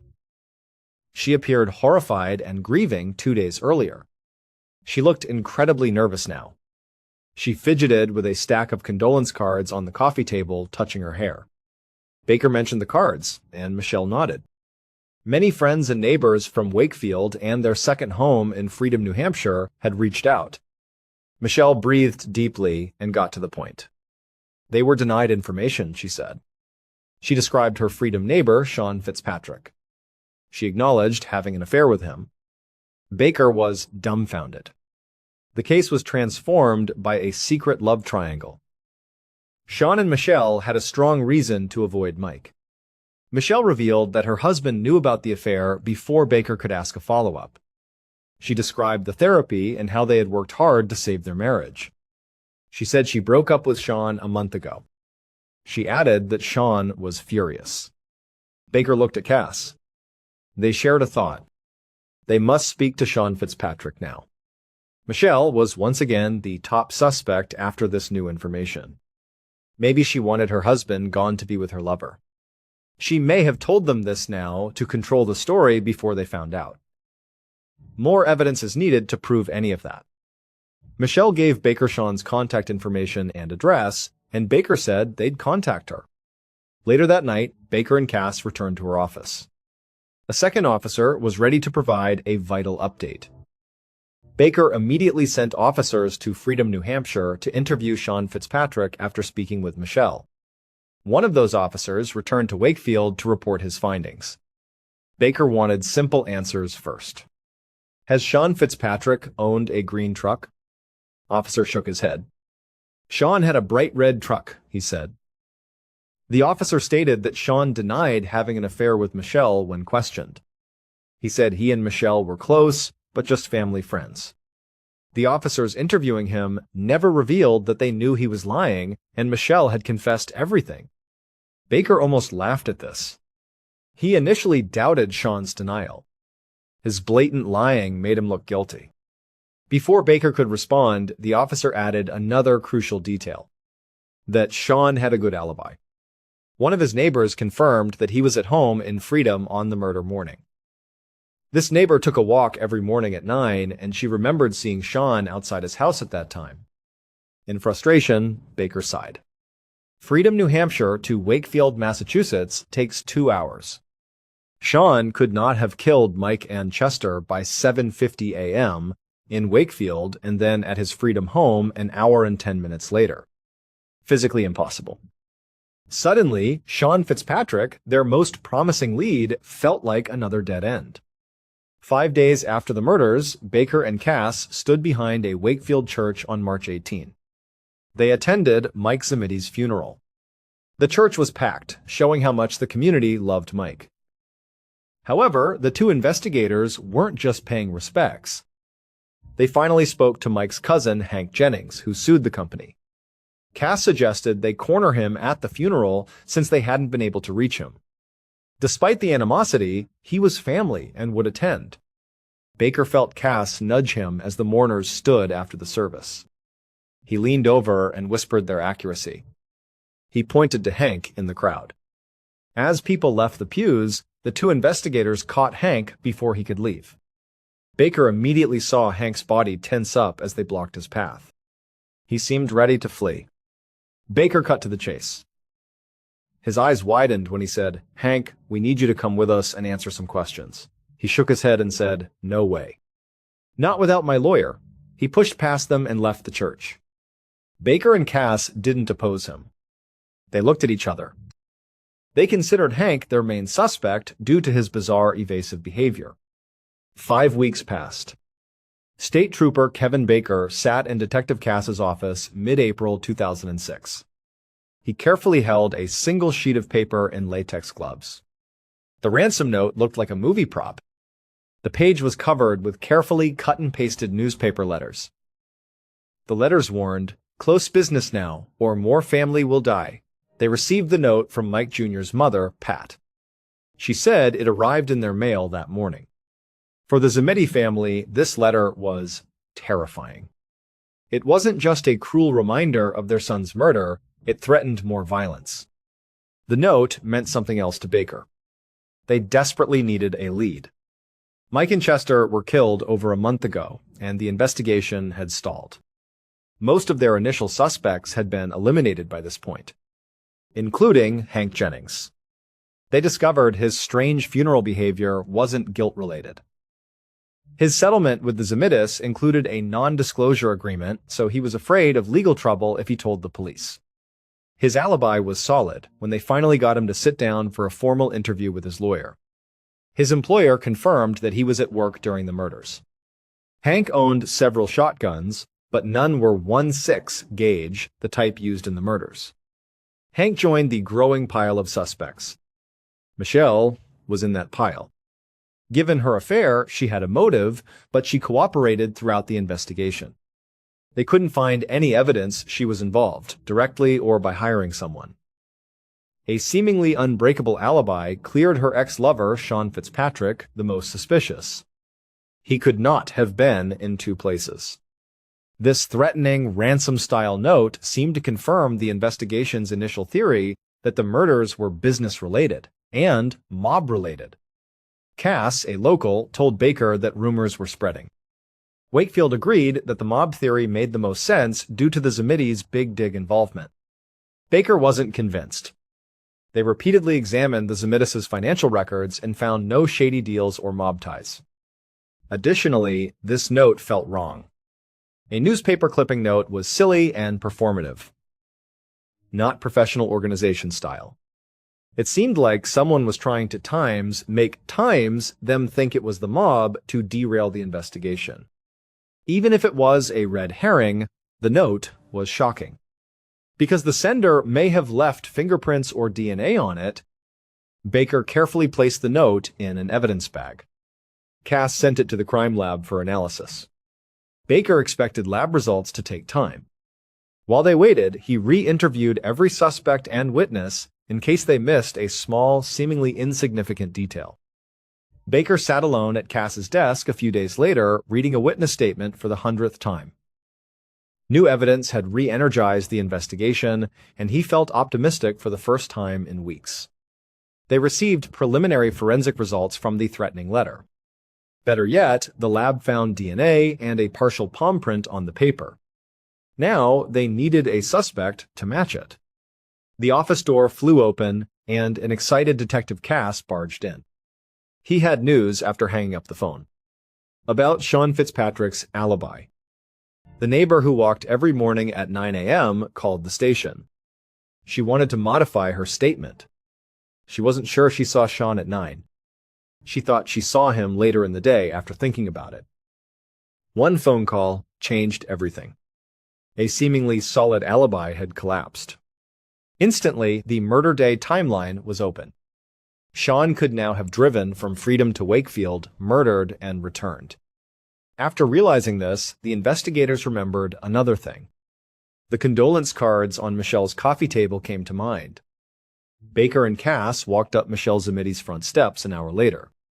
Knocked on her door. They asked for permission to enter and retrieve a small object from her home when she answered. As usual, Michelle agreed, confused but cooperative. After passing her, they found the condolence card they were looking for in that pile. The card was from Sean Fitzpatrick. They thanked Michelle, carefully placed the card and envelope in an evidence bag, and left. The crime lab received it directly. When the test results came back, Baker and Cass knew they had solved the case. Police believe this happened on the 13th of March 2006, based on the new timeline, DNA evidence, and witness statements. Sean Fitzpatrick silently climbed Mike Zemedi's office's metal staircase at 7:45 a.m. He carried a 1/6 gauge shotgun and had a racing heart. He was anxious but determined. His mind told him Mike Jr. must go. The only way, he entered the office without hesitation. It opened, and he raised the shotgun. Mike sat at his desk. He turned when the door opened and saw his neighbor, his wife's ex-lover, with a gun pointed at him, shocking and confusing him. Sean shot Mike in the face and chest before he could react. Mike sank in his chair, dead. Sean ran down the stairs, adrenaline rushing. However, he froze at the bottom of the stairs. He heard outside footsteps approaching the building's side door. Others were coming. Sean instinctively hid in the shadows of the large garage, his mind racing to see who it was. A man entered shortly after the door opened. It was Chester Roberts. Sean jumped out of his hiding spot and shot Chester in the back before he could react. Chester fell silently. Sean stood stunned for a moment. He hadn't intended to kill again. Mike alone was targeted. Now another body lay on the floor. He couldn't stay. More people may arrive at any time. He ran from the building and jumped into the green pickup truck he stole from a Freedom neighbor who was away. He left the Allstate concrete parking lot in under 10 minutes. He drove with white-knuckled steering wheel grip. He felt terrible about what he did and knew he should feel guilty. However, he only felt profound relief. Now, he believed he could be with his soulmate. When Michelle tried to break up with Sean, she told him she would only leave her husband if Mike did or suffered. Michelle did it to end the affair and let him down easy. Sean saw it as a suggestion and green light. So he did something to Mike. The pieces fell into place after Sean's alibi collapsed. He licked the envelope of his condolence card to Michelle, leaving DNA that matched the ransom-style letter. Sean wrote and sent that letter to deceive the police into thinking the murders were a professional mob hit. June 2006 saw Sean Fitzpatrick arrested. After being convicted of murdering Michael Zamiti Jr. and Chester Roberts, he received 2 life sentences. The Zamiti family had to deal with the loss of their son and the betrayal of a friend. Chester Roberts' family mourned an innocent man who was killed for arriving on time to work. Many thanks for watching. Comment your thoughts on today's episode. And remember, you can binge on our true crime playlist right now. Till next time. See you. As usual, 5-6-year-old Yoshika Yasutake dusts a piano in her family's small, clean Helmsley home on the 15th of April, 2018. Yoshika lifted the piano lid and dusted each key after dusting the outside. However, she was careful not to press any keys accidentally and make a sound. She wanted to avoid that. Yoshika always dreaded going to the piano when she cleaned the house because she was afraid of making a sound. Yoshika lowered the piano lid after dusting it inside and out, then dusting each book in a bookcase next to a window. As she did, she heard birds chirping, cars driving, and people talking out the window. After hearing this, Yoshika stopped dusting and looked out the window at the beautiful town. All the roadside stone cottages were glowing in spring sun. Yoshika felt sad about all the things she was missing as she looked out and listened to her village. Yoshika was a world-class pianist. She played packed symphony halls after studying at London's Royal College of Music. Sometimes royal family members were in the audience. She was huge. Yoshika stopped playing the piano after her younger sister Rina returned home. Yoshika became angry when she thought of Rina and turned to stare at her closed bedroom door. Just briefly, Yoshika wished Rina hadn't come home. Because since Rina came home, Yoshika's family seemed to have prioritized nothing else. Only Rina mattered. Yoshika, Rina, and Takahiro, their 51-year-old brother, comprised the Yasutake family. The 80-year-old mother of the 3 siblings lived with them. Their father died several years earlier. Yoshika and Takahiro were impressive in different ways. Both Yoshika and Takahiro were great pianists and writers. But Rina was better. Rina could speak Greek, Latin, English, Japanese, and her own dialect with a grammar system. Rina was an amazing artist, and everyone wanted her paintings. Rina refused to sell. Maybe she did, but rarely. But that only hyped her art. Getting a Rina painting was so valuable. Rina received scholarships to prestigious private schools as a child, and after graduating high school, she received a full-ride scholarship to Cambridge, one of the world's top universities. Everyone thought Rina would become a world-famous artist. There was something dark inside Rina that no one could identify. Only when she had sudden outbursts of anger did people see this side of her that didn't fit with the rest of her. These anger outbursts were brief, so people dismissed them as a sign of extreme genius. Her brain sometimes couldn't handle how smart she was, and she got mad and frustrated. Rina was completely different when she returned home after graduating from Cambridge. It was like something inside her broke and stayed broken. Rina, had a sudden outburst of anger 2 days after returning home. Rina's rage persisted. After days of rage, her family asked her what was wrong.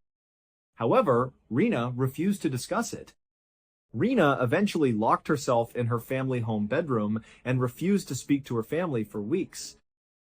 Rina was different when she emerged after several weeks. She rarely spoke to family members unless necessary. She rarely left the house or her room unless necessary. This was not Rina's post-college phase. It became Rina's life. She stayed in that bedroom for decades, so much so that the family's neighbors didn't know she existed. Yoshika returned to the books on the shelf after staring at her sister's closed bedroom door. She cleaned the house after dusting them. She dropped the duster, and Yoshika quietly tiptoed to Rina's closed bedroom door. She knocked softly. Rina hated loud noises, so Yoshika couldn't play the piano because it disturbed her. After Yoshika's light knock, she mentally counted to 30. Rina told her not to come in right away. If you knock and wait 30 seconds, I may let you in.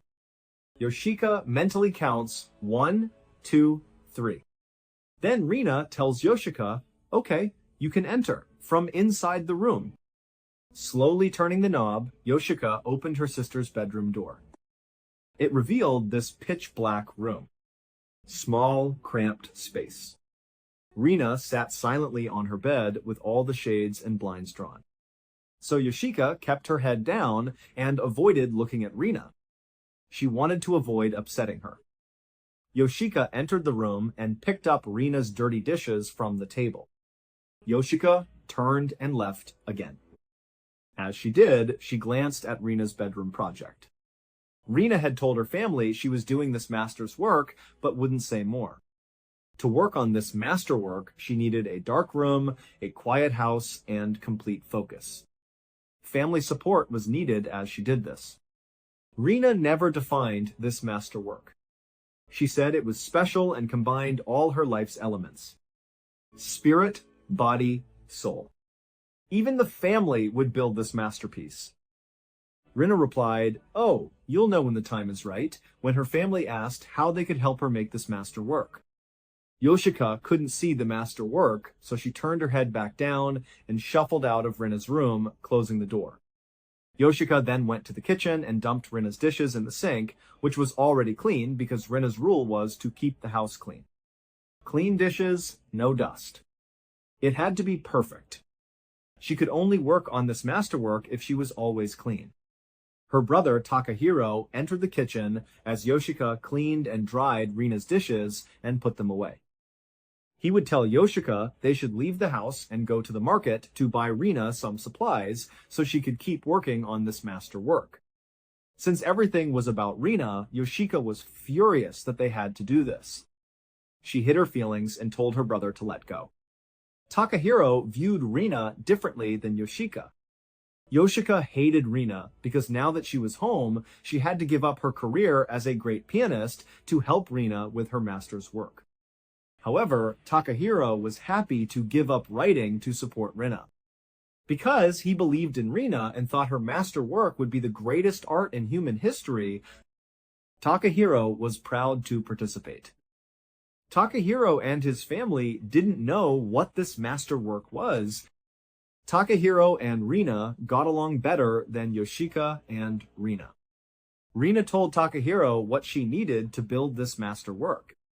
Rina told Takahiro what she needed that day, so he and Yoshika went to get it.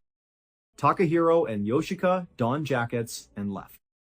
After getting out there, they both flipped their collars up, covered their faces, and leaned down. Because they avoided eye contact with others. This family was already private, but Rina told them to be even more private and not interact with others. They would hide when out in public. Yoshika and Takahiro went to the pharmacy. They sneaked in and bought surgical spirits, a medical alcohol. After buying that, the brother and sister put their collars back up and went outside to an old used bookstore to buy a palm reading book which uses hand lines to predict the future. When the brother and sister bought this book, they kept their heads down and didn't speak to the cashier. The brother and sister rushed home after getting their book. They arrived to find the door locked. Instead of opening their own door, the brother and sister knocked and waited. They heard 4 locks turning when their mother came to the door.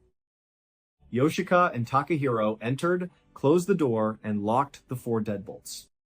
Rina insisted that no family member carry a house key.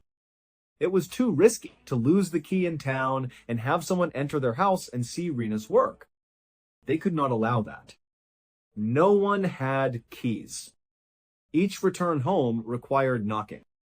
Rina was worried about someone entering the house and seeing what she was doing, so they had 4 locks on the door.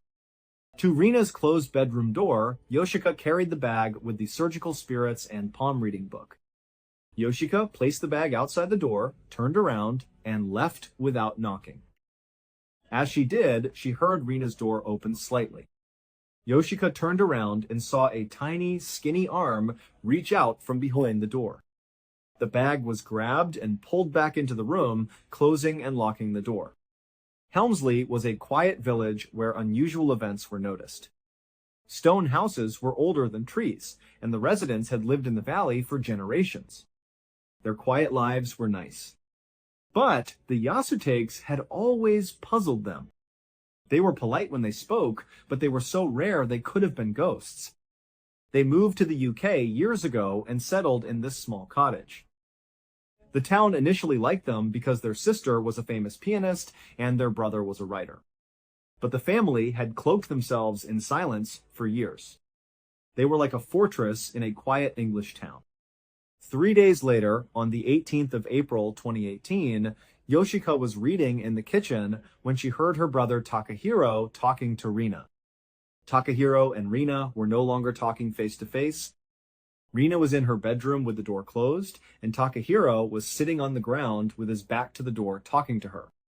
Unlike Yoshika and Rina, who had a bad relationship and rarely talked, Takahiro and Rina had a good relationship and did this often. They talked for hours through the door. Yoshika briefly ignored her brother and sister's chatter and returned to her book. However, she started hearing her brother's words, which was strange. After putting down her book, she started listening to Takahiro. His question was how to do that without making sense. How? Your soul alone.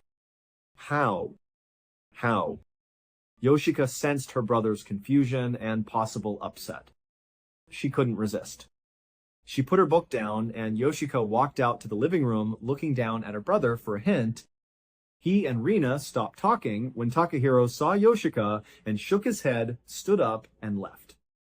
After Takahiro left, Yoshika quietly walked over to Rina's bedroom door and pressed her ear against the wood to see if she could hear Rina and catch something she was saying to explain what she had heard. But all she heard was Rina slowly shuffling toward her bed in the back of her bedroom. Complete silence followed. Yoshika left the door and returned to the kitchen to read again. She could not focus on the book because a wave of sadness was washing over her. Yoshika felt this way because she was thinking about how close she and Rina were as kids. Very close for most of their lives.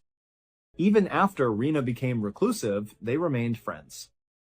But something happened 5 years earlier in 2013 that ended their relationship forever. Rina came out of her bedroom that day, and Yoshika offered to read her palm. The sisters occasionally did this for each other. It helped them bond. Rina extended her hand, and Yoshika traced a long horizontal line on her palm. Rina had unusual hands. Simian lines on palms are rare. Rina had one. It resembles a hand-length horizontal line. Simian lines in palm reading can be good or bad. It may indicate a mystic or visionary. So that's good. It could mean they're aggressive or have a terrible disease. The downside, Rina thought her simian line was good. She claimed visionary soul. On this day in 2013, the family was banned from a local supermarket because Rina got upset with some staff members and screamed and yelled at them. So they were banned. Yoshika contemplates this and looks at Rina's palm, saying the simian line. You may have been aggressive at the supermarket because of this. Perhaps you're aggressive. However, Rina was so offended that she whipped her hand back and yelled at Yoshika, calling her an idiot and saying, you don't understand my vision. I'll show the world this vision someday, and you and those grocery store idiots won't understand. Rina then punched and kicked Yoshika. Yoshika screams and defends herself. Takahiro, the brother, ran in to separate them. Rina was prone to angry outbursts, but this was her first physical attack. So Rina's mother worried she had a condition that caused her to lash out physically. Rina went to the doctor. The doctor would say there's no physical cause. However, Rina appears to be having a mental breakdown and needs psychiatric treatment, maybe even hospitalization. Rina rejected treatment and blamed Yoshika for everything. Rina stopped leaving her bedroom after that. She used to leave every couple of months, but now she stays 24/7. Rina added all these new rules for her family to follow so she could focus on her masterwork in her bedroom. Nobody had house keys and added those 4 locks to the door. The family was also instructed to learn Rina's new Japanese dialect. None would understand what they were saying. It would further shield them from outside evils. Rina also made sure her family got rid of their phones, TVs, and computers. Yoshika sat in the kitchen longer, thinking about how sad she was to lose contact with her sister. Yoshika regretted her simian line remarks. As usual, Yoshika pushed her feelings for Rina down and returned to reading her book. Yoshika saw her brother Takahiro sitting against Rina's bedroom door more often than usual, carrying on hushed conversations with Rina for several weeks. Yoshika noticed Takahiro cooking all Rina's meals. Takahiro seemed to have taken over cooking Rina's food from their mother. Yoshika collected Rina's dirty dishes because she was in charge of cleaning the house. As soon as Takahiro started cooking for Rina, Yoshika noticed more food on her plates. Rina was eating less than usual. This alarmed Yoshika. Rina was small already. Only 90 pounds, she was 4 foot 11 inches tall. Yoshika worried that she must eat. She is too small to skip meals. One day in mid-May, Yoshika entered Rina's bedroom and saw that all her dishes were full of the food she had been given. She hardly touched them. Yoshika actually never spoke to Rina in the bedroom, but she couldn't resist this time. Without looking at Rina Yoshika, she gathered up the plates of food and told her to eat more. Rina remained silent. Yoshika turned and left the room quickly. After that, Takahiro told Yoshika, Rina doesn't want you in her room again.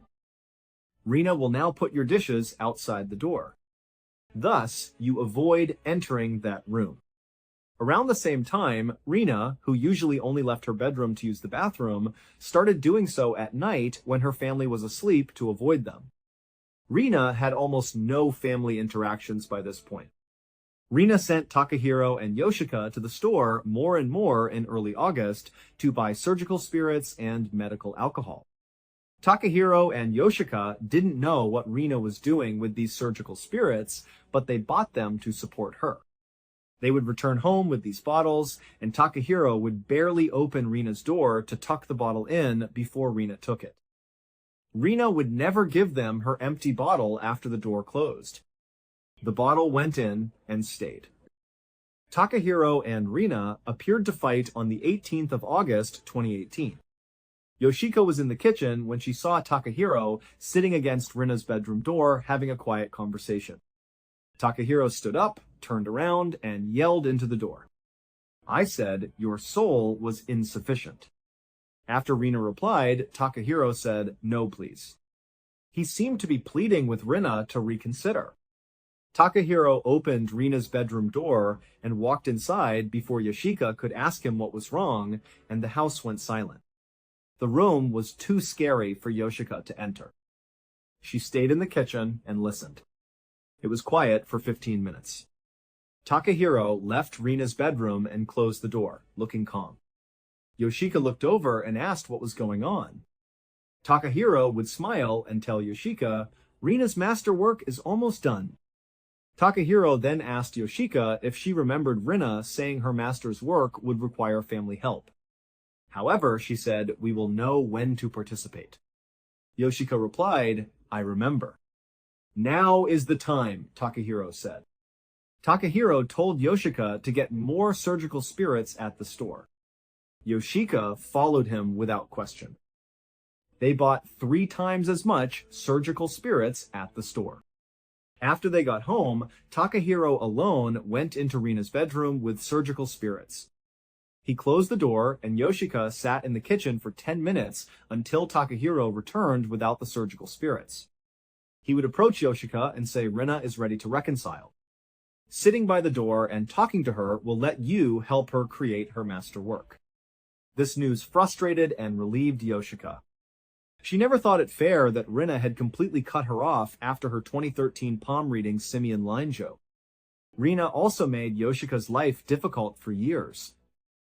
Yoshika had to give up her piano dreams, friends, and life goals to support Rina. Despite that, Yoshika missed Rina deeply. They used to be close. She wanted that relationship back. First, Yoshika sat against Rina's closed bedroom door and didn't say anything. Rina also said nothing. But then the floodgates opened and Yoshika began crying about how her and Rina's relationship had gone south and how she wanted to fix it. Now, when Yoshika would talk through the door to Rina, like when she was trying to open it to drop something off, Rina would usually start banging on something inside the room to tell her to stop and leave. Yoshika spent her time pouring her heart out to Rina through the door, but she noticed no pounding from inside. She was heard by Rina. Next day, Yoshika and Takahiro went to the store again and bought more surgical spirits to bring back to the house. This time, Yoshika was allowed to enter Rina's bedroom. Rina was on the bed when Takahiro and Yoshika entered the dark bedroom. Takahiro showed Yoshika what to do as they approached her. The final step of Rina's master's project. They had to rub Rina's body with surgical spirits. Yoshika didn't understand why they were doing this, but she respected Rina's plan and was happy to be part of creating this master work, so she didn't ask any questions. After rubbing alcohol on Rina for about 10 minutes, the brother and sister left, closed the door, and Yoshika sat down against the door and poured her heart out to Rina again. It was very therapeutic. In many ways, Yoshika was happy again. She was finally fixing her relationship with Rina. Yoshika's daily routine changed over several weeks. After getting all these surgical spirits, she and her brother would rub them on Rina, and then Yoshika would chat with her through the door all day. All done. After Yoshika and Takahiro applied these surgical spirits to Rina's body on the 25th of September 2018, Yoshika told Rina she had a special surprise for her. Yoshika was in a good mood today because she was feeling good about her new relationship with her sister and because she and her brother usually didn't talk to the pharmacist who sold the surgical spirits because they tried to hide and make it clear they weren't talking. On this day, the pharmacist was talking to Yoshika. Yoshika decided to respond. Their conversation lacked substance. Finally, the pharmacist asked Yoshika why she was buying surgical spirits. Yoshika would say, "They are for my sister Rina, who needs more and more of them every day. She is working on something special, but we don't know what it is, but this is part of it, and we know it will be worth it." For Yoshika, who had little social contact, this conversation was great even though it seemed pointless. She felt ready to do something special for Rina when she got home. After Yoshika and Takahiro left Rina's bedroom with surgical spirits, Yoshika surprised Rina. Yoshika went to the family piano near Rina's bedroom. Yoshika was nervous, but she sat on the bench, opened the lid, and touched the keys. Yoshika was surprised to learn that she would play the Waltz of the Flowers, a classical piece inspired by the composer's love for his sister. Yoshika thought this was the perfect song to perform in this house for Rina. She will know I adore her. Yoshika played the song, listening for Rina to bang something to stop her. Yet again, she did not. It was quiet. Yoshika played this lovely song. When it happened again, Yoshika waited for Rina to yell or be mad about playing loud music in the house. It was quiet, though. Yoshika felt close to her sister again, and she soon started crying with joy. But Yoshika heard a bang when she closed the piano lid. It wasn't from Rina's bedroom. Coming from the front door. Yoshika heard a scream outside the front door moments later. Police speak. Before Yoshika could open the door, her mother ran there. She opened all 4 locks, but only opened one crack and yelled at the police to leave. Police were pushing on the door to get the mother out of the way. Yoshika moved over and looked through the crack and saw more than 2 police officers. It was an army of police, firefighters, and EMTs. There was an ambulance. Soon, the police officer yelling, "Open up," pushed and opened the door completely. A uniformed horde flooded the home. As soon as the officers entered the house, they opened every door as if looking for something. Finally, they opened Rina's bedroom door. Once they did, Yoshika watched the officers stop at the doorway. They cursed, yelled, and looked away. Officers then entered Rina's bedroom. 1 minute later, they started talking on the radio. Emergency medical personnel entered the house with a stretcher. After entering Rina's bedroom, Yoshika, Takahiro, and their mother watched the stretcher return with officers and technicians. Rina was stretchered, and she looked awful. Her eyes were rolled back in her head, and her skin was translucent. She looked like a skeleton. The events in that family's home became international news. And not because Rina was secretly painting a masterpiece in her bedroom. The facts are here. Rina stopped eating in April 2018. She said she only needed her visionary soul nourished. Because of her visionary soul, she didn't need food. Yoshika overheard Takahiro telling Rina, "Only your soul how?" He was trying to figure out how Rina's soul would sustain her. It made no sense. 4 months later, on August 18, Yoshika heard her brother and sister talking through the bedroom door again. Except today, Takahiro stood up and yelled through the door, "I told you your soul was not enough," sounding like he was fighting with Rina. He then broke into Rina's bedroom and stayed there in silence for 15 minutes before calmly telling Yoshika that Rina is almost done with her master's work and we just need to get her more surgical spirits. Takahiro actually yelled at Rina through the door because she wasn't responding to his attempts to talk to her. His suspicion was that she wasn't eating. He shouted at her and barged into her room to find Rina unresponsive. No movement, no speech. He stood there, unsure what to do. As Takahiro stands there, he realizes the time. Get involved now. Takahiro left the bedroom with Yoshika and went to the pharmacy to get more surgical spirits. When they returned, Takahiro alone covered Rina's bedroom in these spirits. Because she had asked him to do that before, and he thought she needed more spirits now that she couldn't talk or move. Her visionary soul will nourish her while she finishes this master work. For the next month, Takahiro and Yoshika applied these spirits to Rina's body, believing they were helping her finish her masterwork. On September 25, while Yoshika and Takahiro were buying more spirits at the pharmacy, the pharmacist finally spoke to Yoshika because he had noticed that these surgical spirits smelled bad every time they came in. It smelled terrible when they arrived this day. The pharmacist finally asked Yoshika what these surgical spirits were for. Yoshika gave this weird answer about how the spirits were for her sister, and she was working on her masterwork in her bedroom, and it would be worth it.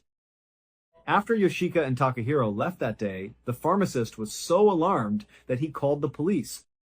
The police found Rina not building a masterwork in her bedroom when they arrived at the family home. She had been dead in bed for 6 weeks. Rina died around August 18 when Takahiro entered and found her unresponsive. So Yoshika and Rina never reconciled. Why Takahiro told Yoshika that Rina was ready to reconcile with him is unknown. Rina was dead at the time and would not have said anything. Yoshika had fake heart-to-hearts with her sister through the door and played her fake music. From August 18th until September, when the police broke into their home, Yoshika and Takahiro spent nearly every day rubbing this strange medical alcohol on their dead sister's body because they believed she wanted it. Alcohol was actually mummifying her body. The conditions inside that room must have been unimaginable to outsiders in the weeks before the police discovery. Yasutake family saw it as their reality. Because of their prolonged isolation, their minds had adapted to a different set of rules. They didn't see a medical emergency when Rina stopped talking. A spiritual shift occurred. They did not see death when she froze. They saw her genius in action. The bulk surgical spirits they bought were chemical preservatives. The body decomposes naturally after death. But Takahiro and Yoshika were constantly applying this highly concentrated alcohol to her skin, drying out the tissues before the bacteria could break them down. They were unknowingly performing an ancient preservation ritual. They kept her skin, hair, and body from breaking down. This showed them the masterwork was working. They felt validated every day when they entered that dark room and saw that her body was not changing normally. They believed these surgical spirits connected her soul to the physical world. Emergency personnel entered that bedroom to a strong surgical spirit smell that stung their eyes. But behind that chemical smell was the smell of a human body kept in a dark room for over a month. Bedroom walls were covered in Rina's art. Strange, complex paintings that moved in the dim light. The floor was covered in philosophy, language, and art books. Rina's bed was in the center. Her body was properly cared for, and she wore her usual clothes. She had brushed her hair and cleaned her face. She was absolutely skeletal. Her skin had tightened over her bones, making her a mummy. Police officers entering that room were unprepared for what they saw. They anticipated a sibling dispute or neglect. They were surprised to find 3 people living with a preserved corpse as if it were alive. The discovery shocked the entire department immediately. To document the scene, forensic investigators had to wear protective gear due to the biological and chemical fumes in the cottage. The town of Helmsley was stunned. They had lived with this quiet family for years. They had seen the brother and sister walking to the shops with collars up and heads down. They knew they were private, but never imagined something so bizarre and tragic was happening behind those locked doors. Local news covered the story, and national and international journalists visited the quiet village. Satellite trucks and reporters flooded the stone cottages and narrow streets, trying to figure out how this could have happened in such a peaceful place. Rina's death investigation was complicated. The first step for forensic pathologists was to determine her death date and manner. However, her body was preserved by surgical spirits, making an autopsy difficult. Normal toxicological tests were difficult due to her tissue chemical changes. After weeks of careful examination, medical examiners found no physical violence or trauma on her body. Strangulation, defensive wounds, and poison were absent. Only that her body had run out of energy made sense. She starved herself to death for spiritual mastery. Attorneys had to decide what to charge the family. The UK has a charge for this: preventing a proper burial. A lengthy prison sentence is possible for this serious crime. Yoshika Takahiro and their 80-year-old mother were arrested and charged with this crime. However, as the legal process progressed, everyone involved realized this was no ordinary criminal case. The family did not act like body hiders. They were honest in interviews. They were completely honest about their actions. They detailed how they cared for Rina, rubbed surgical spirits on her body, and waited for her to finish her master's work to the police. She wasn't mentioned in the past. They felt Rina's presence. The court ordered extensive psychological evaluations for Yoshika Takahiro and their mother. These psychiatrists interviewed one of their most unusual cases. They found no malice in the family. They did not hurt Rina or hide her death for financial gain. They did it out of love and devotion. But their love was filtered through shared delusions. Psychologists diagnosed the family with folie à trois, a rare form of shared delusional disorder. This psychological condition involves transferring delusions from one person to close friends. In this household, Rina was dominant. Her genius, artistic talent, and charisma allowed her to control her siblings and mother. When Rina developed delusions about her soul supporting her body, her family didn't question her. They trusted her completely. Being so isolated from society meant no one to check their reality. No one to tell them their beliefs were impossible. Rina retreated deeper into her room over time, and the family protected her. No one questioned her rules. Communication devices were removed. Her invented language was taught. Lived in complete silence. They formed a belief loop. That loop continued after Rina died. Instead, it adapted. Takahiro could not believe his sister, the genius who would create the greatest art in history, was dead. His mind came up with an explanation for her survival.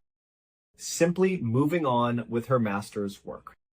Since Yoshika and their mother were in the same closed loop, they accepted his explanation immediately. The court hearings were solemn. The family appeared fragile and out of touch with courtroom reality. They didn't understand why they were charged. They only followed Rina's instructions. They looked after her. They shielded her. They saw legal proceedings as another outside obstacle they had spent decades avoiding. The defense claimed that trying this family would be a miscarriage of justice. They claimed that the family members were not criminally liable because their mental illness prevented them from understanding Rina's death. After reviewing psychiatric reports, the prosecution agreed. They realized imprisoning this family was pointless. They had no criminal intent or public danger. So the judge dropped all charges against Yoshika Takahiro and their mother. The court found them mentally unfit to stand trial. They were placed with local mental health services instead of jail. I tried to gently bring them back to reality so they could accept Rina's death and grieve her properly. After years, it's unclear if mental health professionals succeeded. Family returned to Helmsley's small stone cottage. 4 locks remain on the door. Light-blocking shades remain. Their neighbors rarely see them. Sometimes they see Takahiro or Yoshika walking to the store to buy groceries with their heads down and collars up as usual. They no longer buy surgical spirits in bulk because police and medical authorities monitor them. However, they remain quiet and isolated. Many in the village believe the family has never accepted Rina's death. They believe the family speaks Rina's invented language in that quiet, clean cottage. They maintain absolute silence at home. The empty bedroom makes them think Rina is gone, or that her spirit is still working on the master work that will be revealed. The Yasutaka's tragedy is isolation. It shows how easily the mind can lose touch with reality when isolated. It shows how love and devotion can turn disturbing and bizarre in the dark. Yoshika Yasutake once filled concert halls with her music. Brother Takahiro could create worlds with words. Sister Rina was a genius with the world at her feet. They were all consumed by the darkness of a single room in a quiet English village. The Helmsley Cottage silently commemorates this strange case. People who pass it on their way to the shops or castle ruins often wonder what's inside the windows.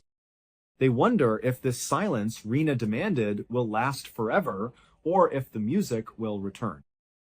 Death cannot break the family's bond, a shared faith that defied nature and society.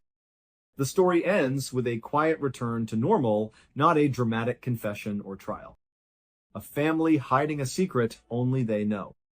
They wait forever in their silent fortress for a master work that has reached its tragic end. Many thanks for watching. Comment your thoughts on today's episode. And remember, you can binge on our true crime playlist right now. Till next time. See you.